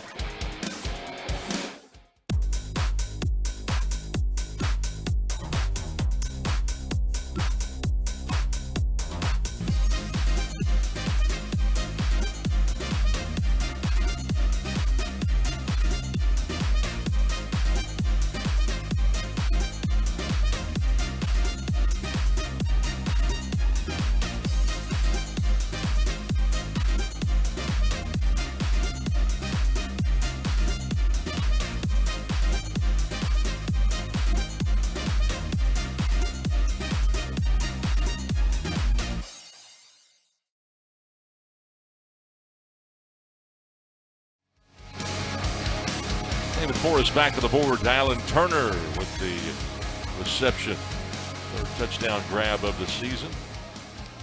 Fun game tonight. A lot of offense. 4 big explosive plays to begin Sachse drives really has been the major difference. Sachse with only 3 more first downs, though, than Naaman tonight. But how about the yardage total. How about 615 yards for Sachse? And 231 now for Naaman. Trying to close the gap a little bit. Problem Naaman has had, they've not been able to run the football, just 35 yards tonight. Yeah, that's a problem that they've been having, as far as being able to run the ball. And again, like you said, you look at the explosive plays that, Sachse's had tonight. And again, big difference when you're able to get quick scores like that. And they did it, like you said, 4 or 5 times tonight. Yeah, to begin drives.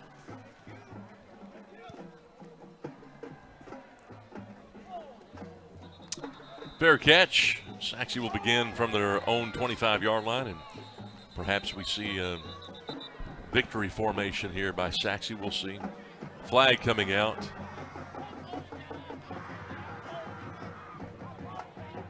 Personnel issue. Do they have 15 guys maybe?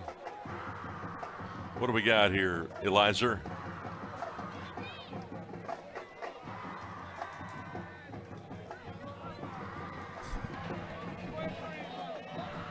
Unsportsmanlike conduct, number 23 of the kicking team. He threw and landed a punch. He's been disqualified from the game. Oh, wow. So William Meadows disqualified from the game.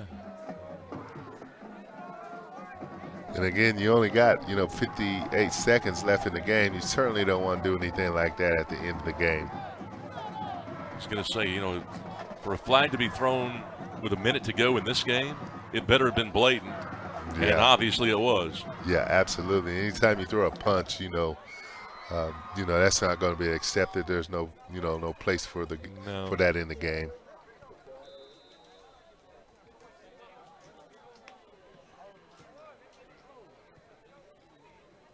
There's the knee. So they'll probably have to do that one more time. The official saying, whatever you do, don't line up yet. Let this clock run.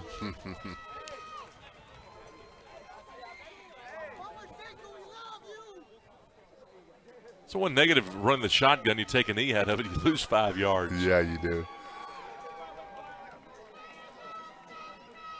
One more snap will do it. And there it is. So the Sachse Mustangs victorious tonight, racking up over 600 yards of total offense, 331 on the ground. Brendan George with 280 yards through the air, 67 on the ground. Brendan Haygood, 168 rushing yards, 3 touchdowns tonight. Those were the 2 key cogs for a very potent Sachse offense that saw Kalik Lockett grab 6 balls with a touchdown and 112 passing yards. And Rothrock having a 75-yard touchdown reception tonight to put the finishing touches on this one. What a game. Fun to watch. And the matchup between Garland and Sachse should be a good one next time. Well, we thank you so much for watching tonight.